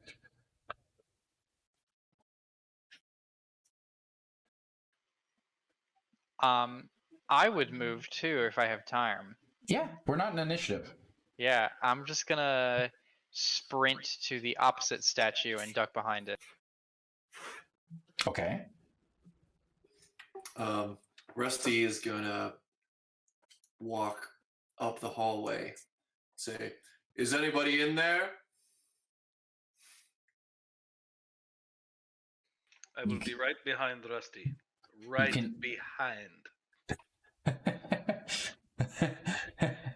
You continue to hear the...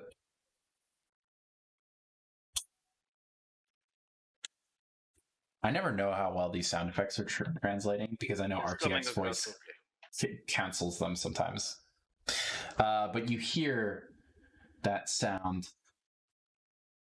Do you continue up to the edge there? Let us take a peek around the corner. Yeah, I'm gonna just go up right there. And as you do, two figures stand. Their backs to you, facing a large wooden double door mounted in an archway, similar, although perhaps not as grand as the one that you just walked through at the end of that last chamber. They pay you no mind, one slapping it open hand against the wood and dragging it down slowly. As you look... This is combat description and not romance novel. A trail of blood is left in its path. Hand against wood trailing down slowly. I do not like these words. You... Taking a step back, perhaps in just a small amount of surprise, you see that there is a pool of blood at your feet. The figures turn laboriously. You can see the hand is bright red with coagulated blood where the skin has been torn away. There's a bit of finger bone sticking through with the tips as the head kind of turns to you and just...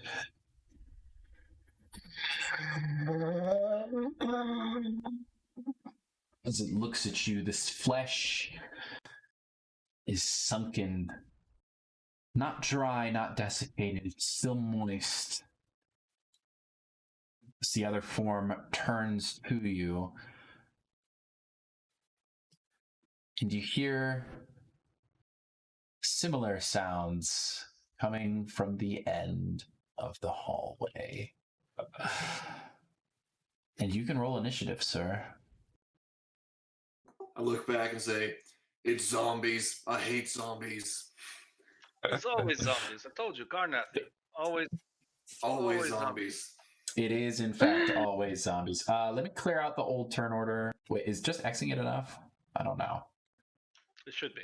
No, it's all still saved there. Hold on, I have to clear it. Remove all turns. Yep, there you go. Cleared. Okay, so you can click on yourselves and then click initiative to get in.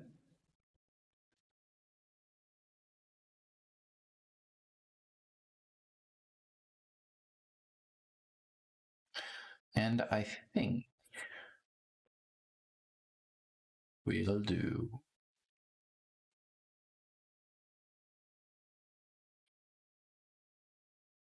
No, I need to just right-click.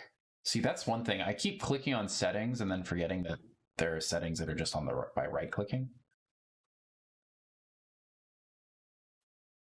How do I put myself in initiative? I don't know how to do that. Highlight your token so that you can manipulate around it. And then in D&D Beyond, just click the initiative button. So I am going to put some markers on these guys. They don't actually mean anything. They are for me. Because I don't necessarily like putting every single enemy on a single initiative count.